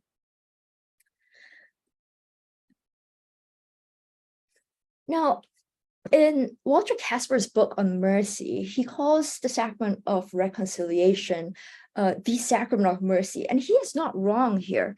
However, the sacrament of reconciliation engages the penitent in a very specific way. The priest standing in the person of Christ is the one offering mercy to the sinner, who is all of us. And the thing is, the sacraments are often difficult for people who have been betrayed by ordained ministers, because it becomes hard for them to access the sacraments. It just brings up too much. In the US, for instance, in the case of the sexual abuse crisis in the West, new practices such as bringing communion to those who have experienced abuse yet cannot bring themselves to return to the church has been established for this reason.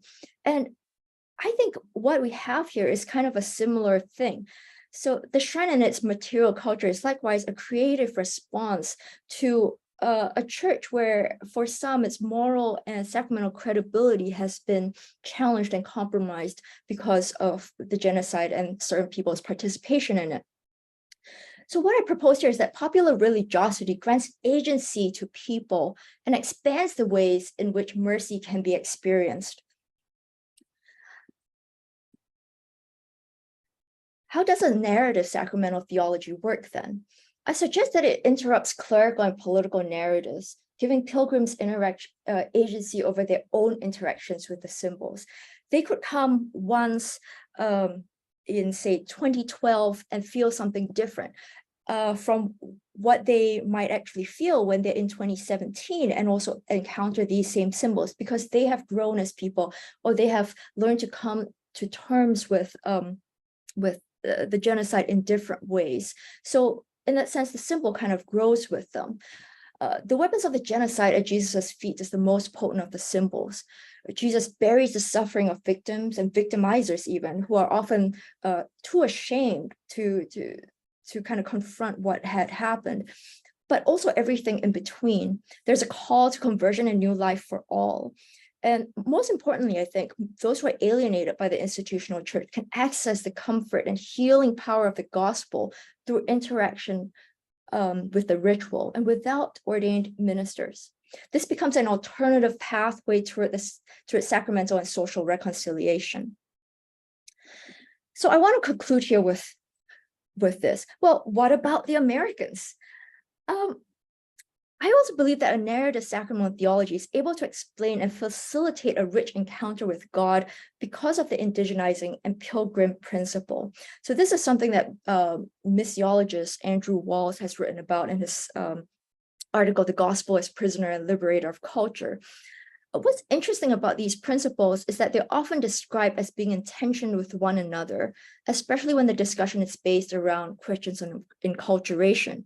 The indigenizing principle is basically the fact that all Christians cannot be separated from their social relations and local context. The pilgrim principle is that by virtue of our baptism, we all have a shared history and a shared future in Christ. So there's something that unites us that's much more universal. I think in this case, the principles, however, do not actually cause conflict, but facilitates a connection between the local and the global church. And this is what we see in these American pilgrims. While the genocide may not be part of the immediate experience of the Americans, the common relationship with Christ formed a bridge between them and the Catholics in Rwanda, allowing them to weave their own personal narratives into the lives of Catholics in Rwanda as well. And I think that is really powerful. Going back to Fratelli Tutti, which was already mentioned earlier by one of the earlier speakers. This is what we're talking about, this kind of global solidarity that really happens through Christ. And that's all I leave you with. Thank you. Thank you very much, Audrey, for a powerful presentation, really ritualizing, if you like, divine mercy, and also creating narratives. And we have seen how you try to show the complexity of the story of Rwanda, and rightly so. And also an invitation of an enculturated liturgy, as you really brought it very well. See, in the interest of time, I am going to invite Professor Carney to proceed. Then for 20 minutes, then we'll have another round of questions. I invite the audience to put some questions down so that we'll be able to save time. Thank you again very much, Audrey, Seah, for this wonderful presentation and the complexity of religiosity in Rwanda, but also a challenge to a theology of symbols. We will come back to this in the questions and answer session. May I invite now Professor Carney of Creighton University to come and that's to introduce him. Professor Carney is an associate professor of theology and director of the Christian spirituality program at Creighton University in Omaha, Nebraska. His research has primarily focused on modern Catholic history and theology in Africa. Professor Carney has an excellent book. He's published an excellent book. Let me show it here, Rwanda Before the Genocide, an Oxford production. And it has won awards. If you really want to know more about Rwanda, read this book. Among other publications, his most recent publication is For God and My Country, Catholic Leadership in Modern Uganda, 2020. Then Contesting Catholics, Benedetto Kiwanuka and the Birth of Post-Colonial Uganda in 2021.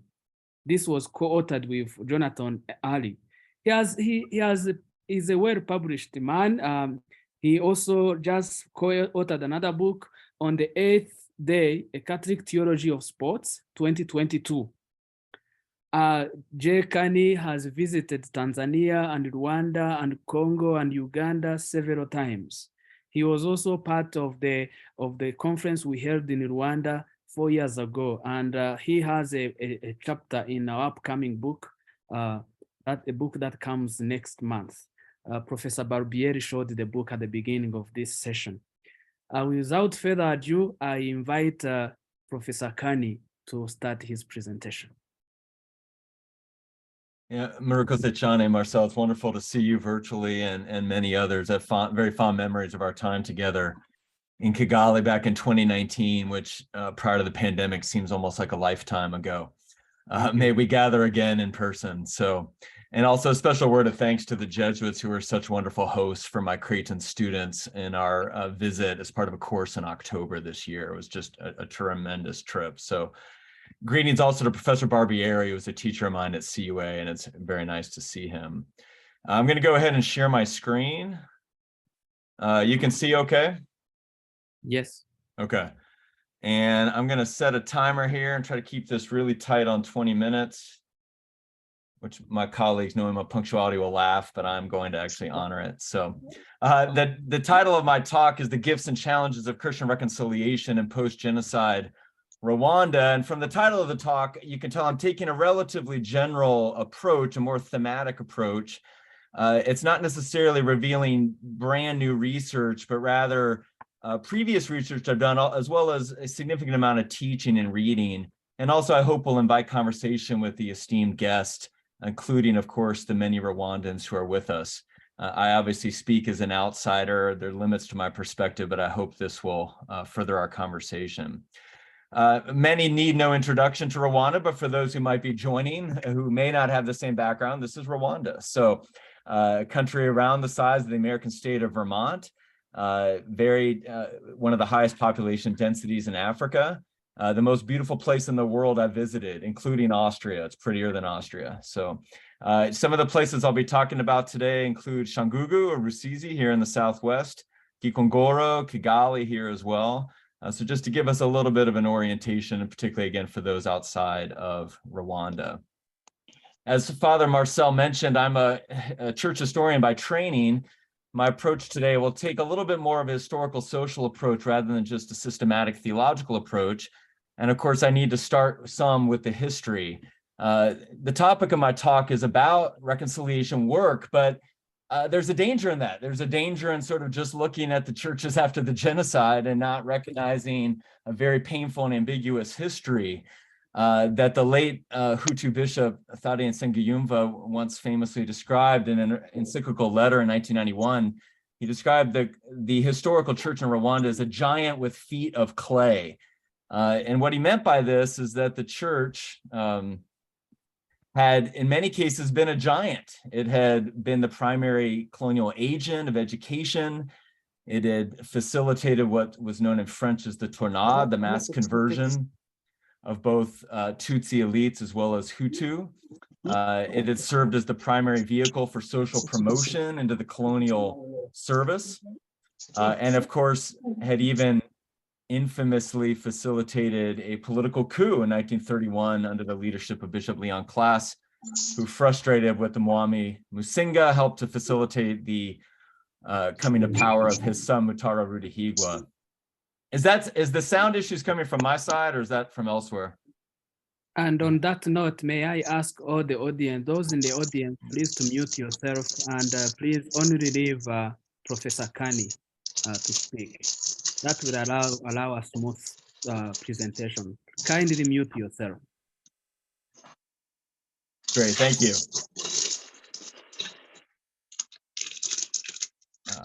There we go. Dr. Eric.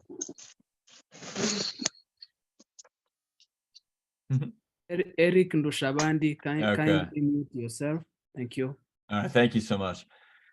This central social role for the church continued in the late colonial period, when, as is well known, many church leaders kind of switched sides and took, in some cases out of idealism, in some cases out of pragmatism, helped to facilitate what became known as the Hutu social revolution in the late 1950s. Church leaders were very prominent, as is evidenced in the book that Father Marcel mentioned earlier, previous work of my own research as well. But for all of this power, which of course continued in the post-colonial period when the church was the primary agent of social development, when conversion rates boomed in the 1960s and 70s, so that by the early 1990s, upwards of 90% of the Rwandan population were Christian, upwards of 70% were Roman Catholic. Again, it's a story of seeming success, and yet there were, as Bishop Thaddeus said, there were feet of clay. Often a failure to speak out against abuses in the government, particularly massacres perpetrated against Tutsi, as well as human rights violations that were going on throughout the First and Second Republics under Kayibanda and Habyarimana. Often this silence came because of what was seen as a desire for church and state to collaborate in the classical vision of a neo-Christendom paradigm. So this is in some ways well known, but I think worth repeating today because it's not natural necessarily that the churches should serve even as agents of reconciliation. Also, during the genocide itself, the church, particularly at the leadership level, did not generally acquit itself well, although Father Michel's very important comments earlier about the heroic rescuers should not be forgotten. We need to be careful about even ecclesial essentialism. But with that being said, at a public level, the hierarchy was generally silent in the early weeks of the genocide. Archbishop Vincent Nsengiyumva of Kigali was still seen as very, very close, particularly to the First Lady of the country, had served until recently in the Central Committee of the MRND. The church, in some cases, clergy and religious, were complicit in massacres of Tutsi in churches. I think of the infamous cases of the Sovu Benedictine sisters or Father Wenceslas at San Famille in Kigali.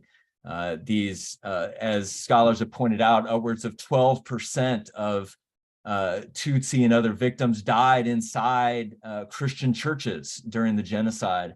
So this was also a wounded church and a church that suffered greatly. that lost over 200 of its priests, hundreds of its women religious, including Sister Felicite and her wonderful witness that was described earlier, including, of course, hundreds of thousands of laity. It was also a church that's primary posture in the immediate aftermath of the genocide was to be largely defensive, to resist calls to accountability, to often argue that the church was being scapegoated for broader problems. And even in the cases of some papal nuncios, as is in well documented, I'll show this book I highly recommend, Philippe Denis's recent book, The Genocide Against the Tutsi in the Rwandan Churches. But Denise helpfully points out even some of the ideological dynamics that were shaping, things like seeing the RPF as anti-clerical or trying to continue almost a Cold War mentality. All of this led to a very defensive church that was often not very keen to reconcile or even to admit the need to reconcile. Thankfully, that's not the whole story. And in fact, some of my research on this topic grew out of a desire, even as a historian, to try to see what else is happening in the story. And what I found, which is not surprising, is that in the church, you don't always look to the top. We can have a tendency to look up, but sometimes you have to look down to the grassroots, to people like Anne-Marie Mukunkuranga, who I know some of you know, a big fan of Centro Christus in Kigali, a resident of the city. And Anne-Marie founded a group known as the Merciful Samaritans in the months following the genocide. She herself had nearly been killed, both before the genocide and during the early weeks. So very much had experienced the side of the victim, and yet called in a deeply charismatic way by the Holy Spirit, she engaged by October of 1994 in direct outreach to prisoners. And this for me, as an American, I was struck by this charismatic sense. I have a tendency in my culture to think of charismatic means that you speak as well as Barack Obama or something like that. But charismatic in its literal sense means that you're anointed by the Spirit, you're strengthened by the Spirit.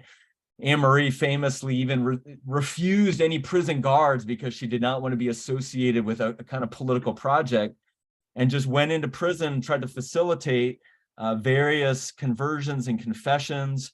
Some of her associates later organized prison masses, as you can see here, just trying to help people to reach a point where they could admit what they had done, where they could confess this and to seek reconciliation with those families that they had abused so terribly. Anne-Marie's work continues with veterans, as you see in this photo here. These are veterans from opposite sides of Rwanda's civil war that preceded the genocide, who were wounded and blinded and now are living together. Her work continues today with widows and orphans and others who were left bereft, often by the loss of male breadwinners, which is sometimes an overlooked aspect of the genocide, as well as just the economic loss of it as well. And so again, Anne-Marie is one among many, as many of you in the audience know, regular Christians working in prison ministry, working in communities, being agents of reconciliation, whatever their bishops or priests may be saying or not saying. And to be fair, there are also, of course, more formal parish-based initiatives. We all remember well, and may God bless his soul, the late Father Ubald Rutagambwa, also a charismatic priest, also one who initiated in Shangugu Rusizi and Mushaka Parish, a famous initiative of what was known as Christian Gacaca. Father Ubald had been chased out of his own parish on several occasions going back to 1973. He spent time in Lourdes in France, just lamenting, how could my parishioners have done this to me? He felt called during that prayer, again, to not let that be the last word, but try to facilitate a deeper kind of reconciliation. And so when he comes back to Mushaka Parish, he institutes a ritual process in which particularly released prisoners or those who were still in the community could be formally excommunicated from the parish.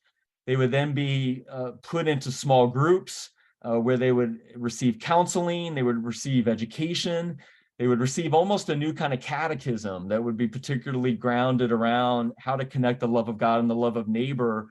Again, as one of our speakers said earlier, to move away from this top-down theology to a kind of horizontal commitment that the love of neighbor is how you express your love of God. Likewise, he would gather groups of victims as well who would meet separately.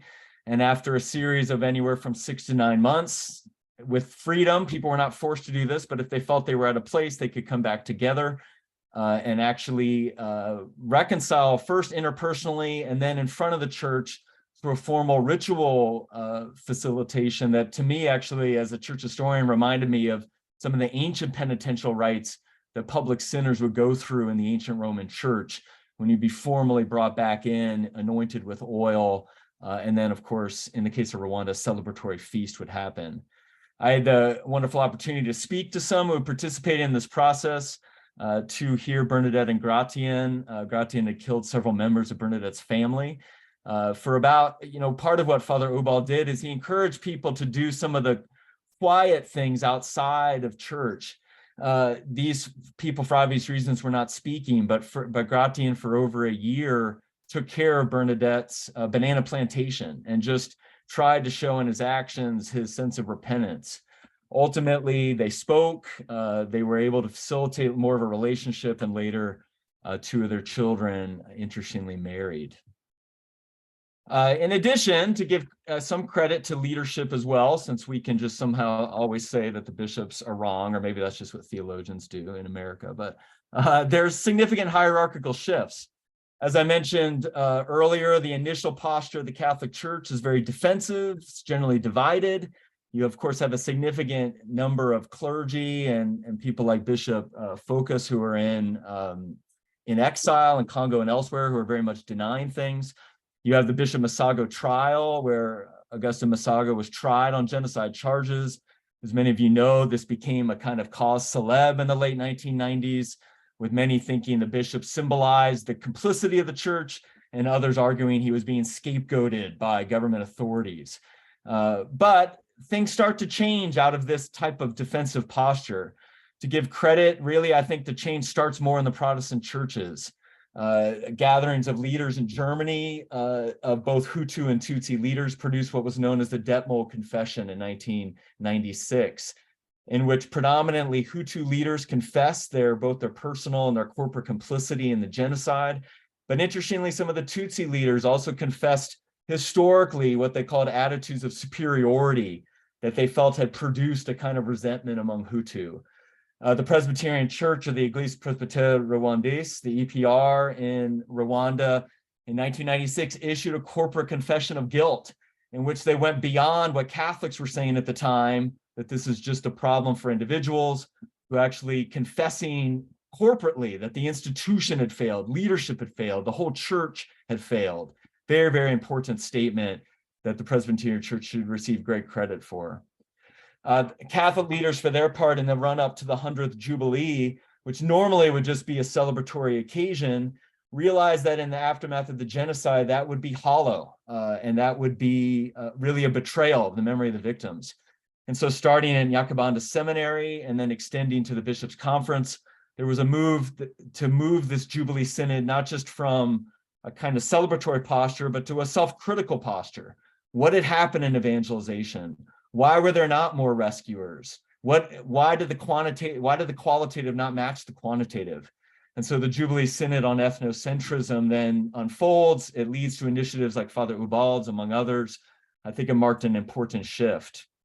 Most recently, as many of you know, in 2016, the Rwandan bishops issued a much stronger statement of corporate confession and regret over the failures of the church during the genocide. Pope Francis, as you see here, met formally with President Kagame in 2017, also issued a much stronger statement of kind of Catholic confession that, again, went beyond just what had been sort of the posture before. Well, individuals sin, but the church is a divine institution and it doesn't sin. I mean, that's just simply, there may be some deep theological truth in that, but it's not helpful, and it doesn't take seriously the human reality of church and the need for leaders to take ownership. And so, I was particularly touched in 2019 by even Cardinal Kambanda's efforts just to be present, to listen in that conference, to listen to people, to be present the whole time. And so, to give credit, again, there has been, I think, a shift even in the leadership, both on the Protestant and Catholic side. So we could say summation of the gifts. You have prophetic leaders, grace, spirit-led leaders like Emery Mukukuranza, who, to quote the Ugandan and American theologians Emmanuel Kotongole and Chris Rice, are willing to step into the gap when others perhaps are not stepping. I think that's an important message for all of us, especially Roman Catholics can often sit there and say, well, the priest should do it, or my bishop should do it, or Pope Francis should do it. Well, you need to do it. You need to sit and ask yourself, where are you? What can you do? What is the gap you need to step into? The church is also, for whatever their failures, the message of forgiveness and reconciliation is deeply ingrained in the gospel message, as we see this week in Easter readings that remind us that when Jesus commissions and breathes on his apostles in the Gospel of John, he gives them the power of forgiveness. He allows them to facilitate reconciliation. In Kinyarwanda, he allows them to facilitate Kubana, to live together in a long-term way. And the churches often are present on the ground. And you could say a third gift, the welcome rise of a humbler, more confessional church hierarchy, recognizing some of the problems of the past, the arrogance, the obsession with numbers, and being willing to listen. To me, it's symbolized even at the bishop's residence in Butare. You can see here it's Ubuntu Street. It's, again, living together, humans coming together in communion, as Desmond Tutu and others have taught us. Now, of course, there are also challenges that we should not overlook. Often when visitors come to Rwanda, they marvel at the IT, the infrastructure. I remember I took my wife and family when I was a Fulbright scholar in Uganda. We spent Christmas in Rwanda in 2018-19, and we crossed the border, and my wife looks around, she drives into Kigali. She's like, Jay, why didn't you do your Fulbright here? This country is so much more beautiful than Uganda, and it's so much cleaner, and the roads are so much better. So, and all of this, of course, is a great gift, and it's to the credit of the government for the good work they've done. The business environment is tremendous. Rwanda has some of the lowest corruption in the country. Even my favorite football club from the UK, Arsenal, tells us to visit Rwanda. So, and this is an important narrative, but it sometimes can overlook some of the deeper challenges.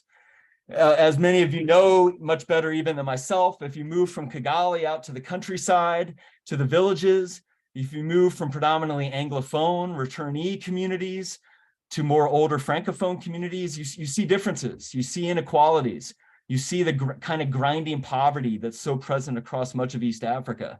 You see the places that often foreign visitors just simply don't go.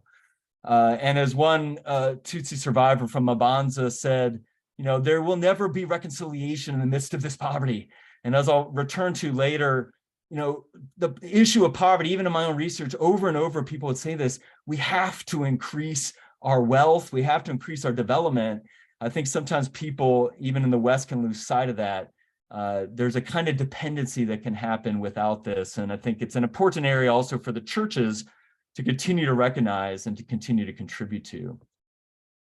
You also have the issue of reconciling the church. As I mentioned earlier, the church itself is not without deep sin and ambiguity in its own history.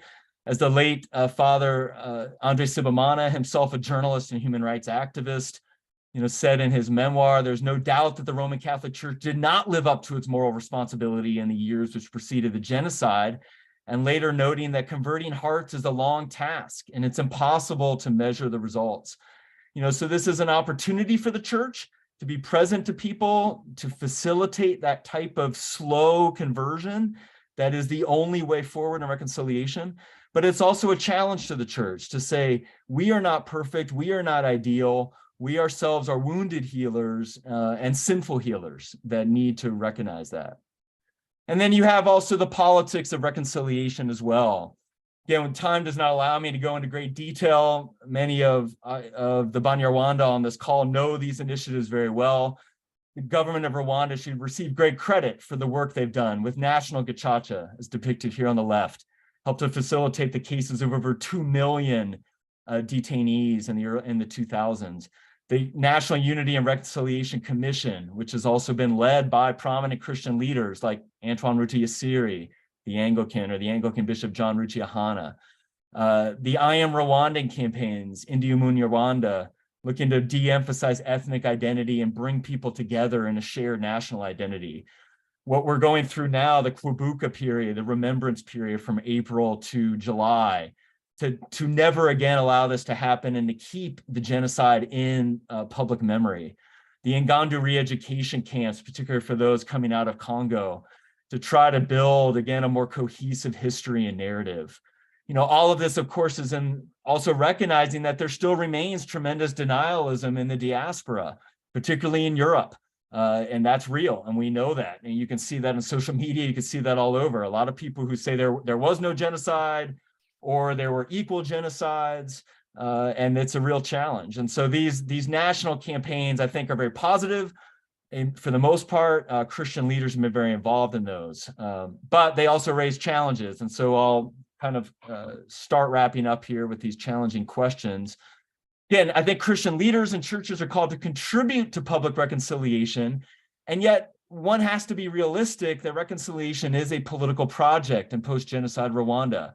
It's deeply shaped by the Rwanda Patriotic Front government, single-party government itself, many would say with some authoritarian tendencies. And so that politicization risk is there. There's a risk of the church, in a way, repeating the mistakes of its history, just being so close to government and losing its independence as well. You could say that the Christian churches obviously are called to collaborate in serving the common good. As an American, I need to be careful not to just impose also my own political worldview. The church must always be separate from state on other parts of the world. And yet, as I've seen even in my research in Uganda, there was a tendency, particularly under the Obote government in the 60s and 70s, to just talk about reconciliation, talk about unity. When church leaders would try to speak up, they'd say, hey, you're being divisive, you're undermining our community. We need to be unified, shut up. But in reality, the church is called to be prophetic. Sometimes that means speaking out against the abuses of the state. Sometimes it means speaking for the voiceless who are being abused. That's a challenge in Rwanda, it's a challenge in America, it's a challenge all over. The churches are also called to encourage interpersonal forgiveness and reconciliation. It's part of our mission. And yet many commentators have noted that there can be such a deep political and social pressure to forgive in Rwanda that sometimes personal freedom can be seemingly sacrificed. That was an issue even that some of my interlocutors and church ministries would talk very carefully about, like, how do you encourage and yet also leave space for people to be at very different parts of their own journey? I mentioned earlier the economics. Christian churches are major economic and development actors in Rwanda. How can they contribute to economic self-sufficiency that helps people to move out of dependency so they have the freedom to reconcile, and not just a kind of economic dependency that might make people say they're reconciling, but in fact, in their heart, nothing has changed. And then finally, how can Christian churches engage in an honest internal purification of memory, particularly concerning their own ambiguous witness? How can we avoid just scapegoating the church for every problem, which honestly does happen, but also not just exculpating and not taking seriously the flaws? So I'll conclude with a narrative. I actually borrow this from Jenny Burnett, another book I'd highly recommend, Genocide Lives in Us, Women, Memory, and Silence in Rwanda. Burnett's an American anthropologist. And she tells the story of Delphine and Clementine. Delphine was a Hutu who had fled to Congo after the conflict. Clementine was a Tutsi who nearly died during the genocide. And they ended up being close collaborators. They ended up being actually very good friends. But, Clementine told a story to Burnett later saying, it wasn't always this way. When we first began working together, it was difficult. We were together all the time, but we were guarded. And Delphine would always make statements to me. You survivors think this, you Tutsi think that. It was Hutu Tutsi all day with her. So I finally got tired of it and I confronted her. I asked her what her problem was. She told me that she was sick of hearing how Tutsi had suffered. She said, we've suffered too. I then asked her to tell me how, and that's how it started. For nearly a week, all we did in the evening was tell each other what we had lived through. We said everything, all the details. She told me what she saw in Congo. I told her what I saw during the genocide. And that's how it happened. And so I think in this sort of grassroots, humble interpersonal story, I think we have a lot of truth. We see the dangers of ethnic essentialism. We see the importance of confrontation sometimes to really bring out dialogue.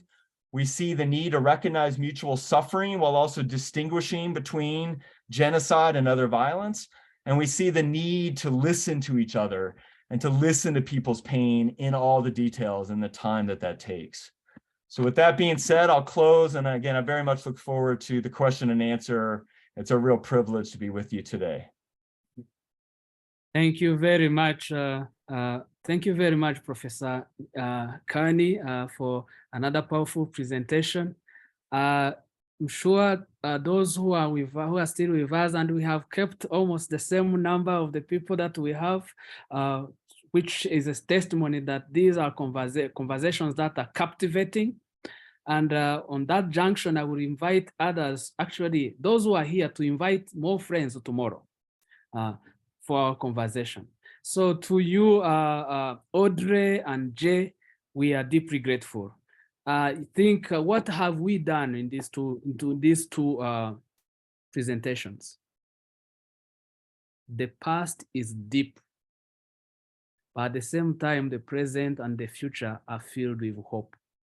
I think you have shown that very clearly. The past of Rwanda is deep and complex, but the hopes and the horizon is even greater. So we would like to thank you very much for this powerful conversation. And the fact that we decided to invite you, you avow that you are not Rwandans, but you actually know a lot about Rwanda from what we can see. It's also to show that the context of Rwanda, the tragic history of Rwanda, and what happened in Rwanda is not just a local affair. So it's really a testimony to the fact that Rwanda is a mirror to humanity. We can imagine several other atrocities happening elsewhere. What can we learn? And you are teaching us. So thank you very much. But also it is a testimony to those listening that we have not decided to censor anyone. So we are able to speak freely. And this is how conversations happen. And that's how healing happens, going back to the topic, to the theme of our conversation. So without further ado, I will give only 15 minutes of questions. I know we have gone beyond the time that was set, but this is really a wonderful conversation. And to those who are asking for the presentation or the video, I am very sure the Catholic University of America or the center will be able to provide this after they have been able to be consolidated. So let me hand over now the microphone to our audience to ask questions. In the interest of time, let me just immediately ask one of the questions that was put in the chat box. A question to Audrey. Mm-hmm. What is the definition of genocide? Is the recognition of definition linked to all other occurrences mentioned? How do you explain the non-recognition of genocide against the Tutsi by deniers just because they want to link of it in the same box? Over to you, Audrey. Great, thank you for that question. That's a very good question. And I want to clarify that Refugee, as a political scientist, is not someone who is denying the genocide against the Tutsis. So the definition of genocide, is two groups and one targeting the other group. And she's not doing that. Rather, she's introducing this new model of dramatic play to return agency to people. Because as a political scientist, she's concerned about the history not repeating itself. Sometimes the ethnic-based approach kind of paints ethnicity as this external force that is kind of there all the time, and it imposes itself on the people. And once a spark goes off, you can't stop it. And that narrative, she says, is simply not true. People have the agency to resist. People have saved other people. People have let other people go. So how do we take that into consideration when we want to explain the complexities of the genocide? So I think that's an important distinction to be made here. So she's actually proposing an alternative lens to say there is ethnicity that triggered a lot of these killings, but it is partly constructed.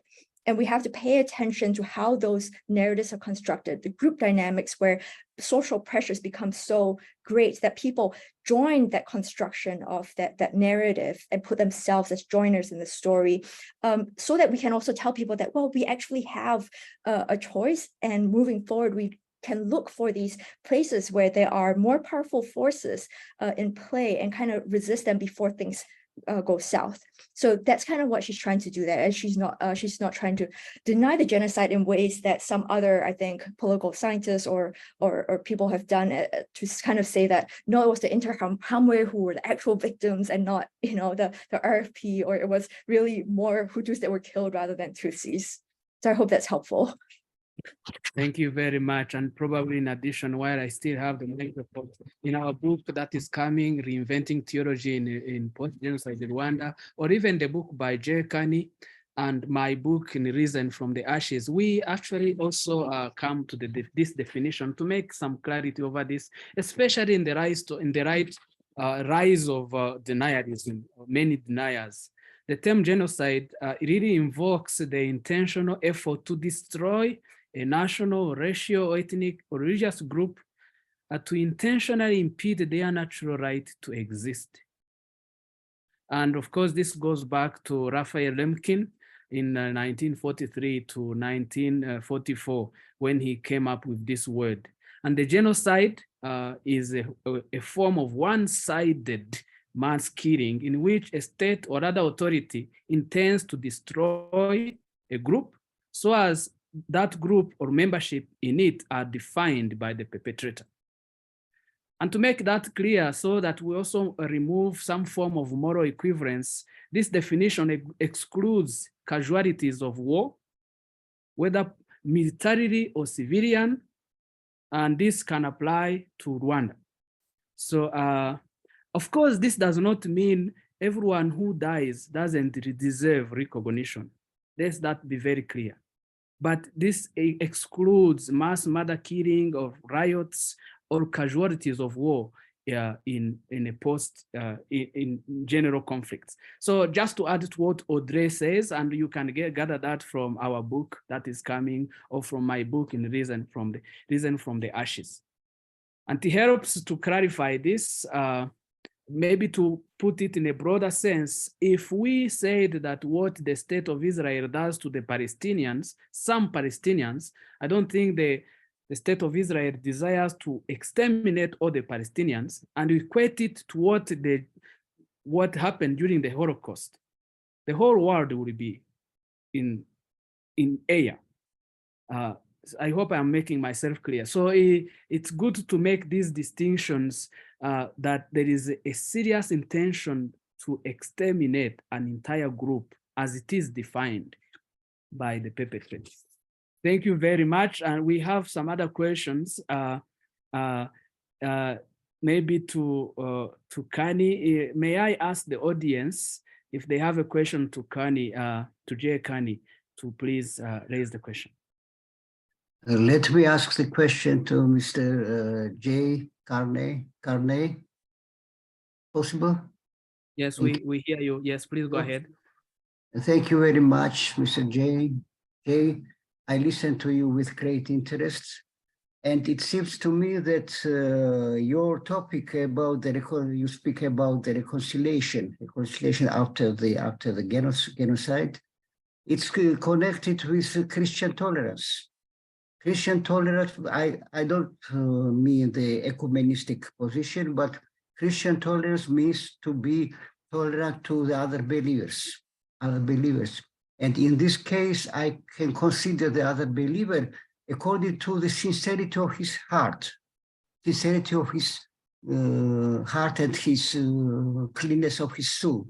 That is a similar point between us. That is a bridge which can interact with each other, and I can accept his confession thanks to this sincerity. It's a very important point of Christianity, which I can find in other religious systems. Thank you. Yeah. Thank you very much, Mamuka Doridze. Do you have something to add on this? No, comment? I just, first, just to thank you, Professor Doridze, for the comment, and also to note that, the stories of someone like Bernadette and Gratian, which end in marriage and end in this conviviality, are very beautiful, but can sometimes be put forward as a false kind of ideal, which can sometimes be problematic. And so I think sometimes to recognize that I would echo here someone like Miroslav Volf, but part of reconciliation is being able to let go, to coexist, to maybe you're not best friends, but just to let the other go, to tolerate their existence, to not return violence with violence, and to wish them well, even if even if our lives can't be together. So again, I thank you for the comment, lest we just be overly idealistic about where reconciliation should always end.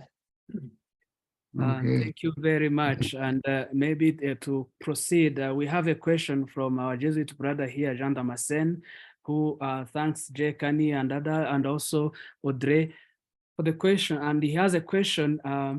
The Christian Church has been instrumental in reconciling the people. What more can church leaders and believers do to tackle genocide denial? Yes, yeah, that's, Audrey, do you want to start with that, or do you want me to?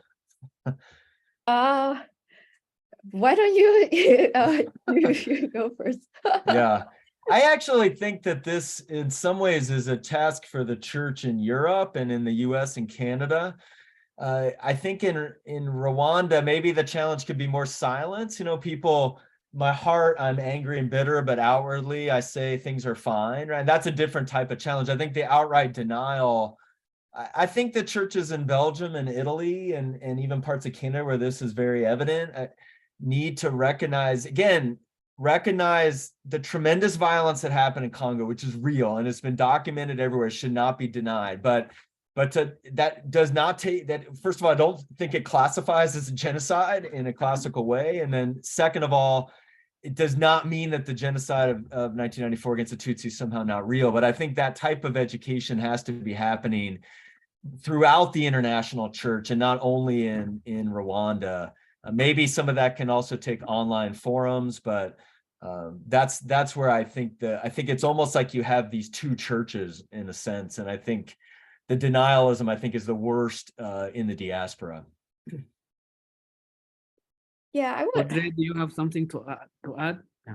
I think I would echo what Jay has already said. For me, I think when part of the question is who is actually doing the denying and why, and I kind of want to ask that question. And sometimes I think it's this idea that some people think that their experiences don't count if the genocide happened, and that forces them to try and deny it or something like that.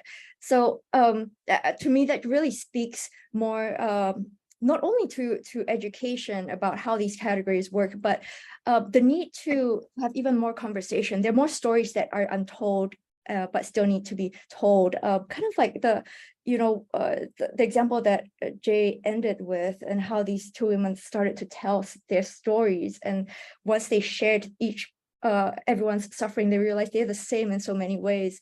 And I wonder if there's some of that going on there when genocide denial happens. I'm thinking about this sort of on a personal level, right? Then there's the wider structural level, which is much more complicated to actually think about because that involves political structures and powers. So it's a very complex question. I don't have a real answer.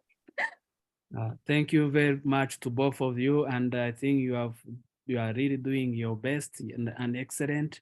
It's good to realize that this is a whole process. It will take long to mend hearts, to heal hearts, than to divide Rwandans. And so what this conversation does is really to offer our little contribution. And you all four presenters have done so well. I do acknowledge that we will not be able to answer all the questions, but maybe to give one last one. This is from Serine Mukamurenzi, who asks, Jay, do you think reconciliation is a religious process or should be? Yeah, I'm actually teaching my freshman theology this very question right now at the culmination of our course. And I think one of the gifts of reconciliation is that I think it's deeply rooted in Christian, and for that matter, Muslim and Jewish theology, and yet I think can speak to a broader public audience. I think there's a real, whether it's on a personal level and a deep issue of conflict or forgiveness in one's own personal life, or in a macro level with some of the social brokenness that all of our societies have, I think there's real potential. I do think reconciliation pushes us to a kind of theological depth that just secular narratives of coexistence or peace building or even restorative justice don't always get to. I've sometimes shared even the story Marcel talks about with the killer of his own family, and just the sense of grace that comes on. And I mean, no number of UN teachers on speaking about international relations and justice are never going to understand the fullness of that kind of act of forgiveness and the grace that's there. There's a mystery to that I find that students who maybe struggle with God's existence or struggle with mystery religion, they get that. Like there's a mystery to that encounter that you cannot just rationalize or just put in categories. And so I guess to answer the question, yes, I think it's deeply Christian, but I also think it expands out to a broader audience in conversation. Thank you very much to both of you. If you allow me, I'm going to wrap up the conversation. Really to thank, at least now in this section, then I will thank everyone. To thank you, Audrey. Your topic was ritualizing divine mercy, creating narratives of hope through popular religiosity. And you took us certainly to Rwanda, to Kabuga, and then you also brought the systematic theology that was evident and sacramental theology that was clear. But also what came out was a clear owning of our history. And that was beautifully symbolized by those instruments of killing that are deposited close to the body of Jesus in that tomb. So the machetes, and so maybe you are inviting Rwandans and all of us really to have a theology of symbol, if I could borrow from Clara, but incarnated in the Rwandan reality. So that was beautifully pictured. I wish many of us could visit Kabuga and realize that we need to own our history and probably even our own altars. If there is a bishop in this conference listening to me, don't take me as an atheist. Maybe even our altars, they don't necessarily need to be golden with beautiful marbles. They need probably to be made out of the tragedies of our history to own it. And then obviously your presentation will be available, so we'll share it. To Carney, we cannot do theology in Rwanda ignoring history. It's very clear. So historical theology and systematic theology are inseparable. It's very clear. And I think that joins certainly political theologians like Johann Baptist Metz. I cannot do theology with my back to Auschwitz. So the same happens for Rwanda. We cannot do theology with our back to Nyamata or to Ntarama and other places, and to many invisible wounds that we don't see of so many of our Rwandans. We want to congratulate you. The past of Rwanda is deep, but even the horizon of hope is great. And maybe one thing that cannot die is hope. So we would like to thank all of you. Thank you, Professor Jean-Paul Niyigena, for a wonderful presentation, really inviting us to do correlative theology, and Michel, narratival theology that has a place, and especially bringing out the voices that often don't come out. I want to thank you very much, and I was honored, really, I feel it unmerited that you mentioned also my book. Thank you very much. And now I have summarized a bit of Audrey. Maybe this gives us a wonderful closing from the last lines of the book of Carney. And he has this to say about theology in Rwanda. And I think what we have done is really a response to your question. You put it this way towards the end of your book, the last paragraph. Theological reflection on Rwanda is full of unexamined mythology, trite assumptions, and simplistic analysis. For example, a genuine liberation theology could serve a constructive purpose in post-genocide Rwanda, but proponents would do well to consider the risks as well, namely how liberation rhetoric precipitated some of the worst violence in Rwanda's post-colonial history. You are inviting us to rethink theology, to reimagine theology. And I think this way of commemorating that we had today, you all have provoked us. And I think this is a book that responds to the question that, to the critique of Carney in his book. Let me invite our readers, our audience to order this book. It is most likely coming out next month. And if you pre-order, you will even get the discount. You may also want to order the books of all our panelists, Michel, Kamanzi, Audrey, and then the books of Jean-Paul Niyigena, and my recent book, Risen from the Ashes. We cannot thank you enough for being with us up to this time. We have taken more time than you had intended, but I would want to believe that the Catholic University of America will not regret this event. It was substantive and forward-looking. I am not sure if Professor Yeping Hu or Professor Barbieri have something to say as we conclude. I just want to thank everyone and for your rich presentations and also a lively discussion. I hope we can continue tomorrow. Thank you. That's right. I quite agree, and we'll hope to welcome you all back tomorrow at the same time. Thank you, Father Marcel. Very much. Please notice that we have the same conference at the same time. So that is 9 a.m. Washington, D.C. And that means 4 p.m. Nairobi, 3 p.m. Kigali. And you can also do the correspondence from where you are. Thank you very much. And may you continue to have a happy Easter. Thank you. Thank you. Thank you. Thank you very much. Thank you. See you all tomorrow. Many thanks. Thank you for everyone.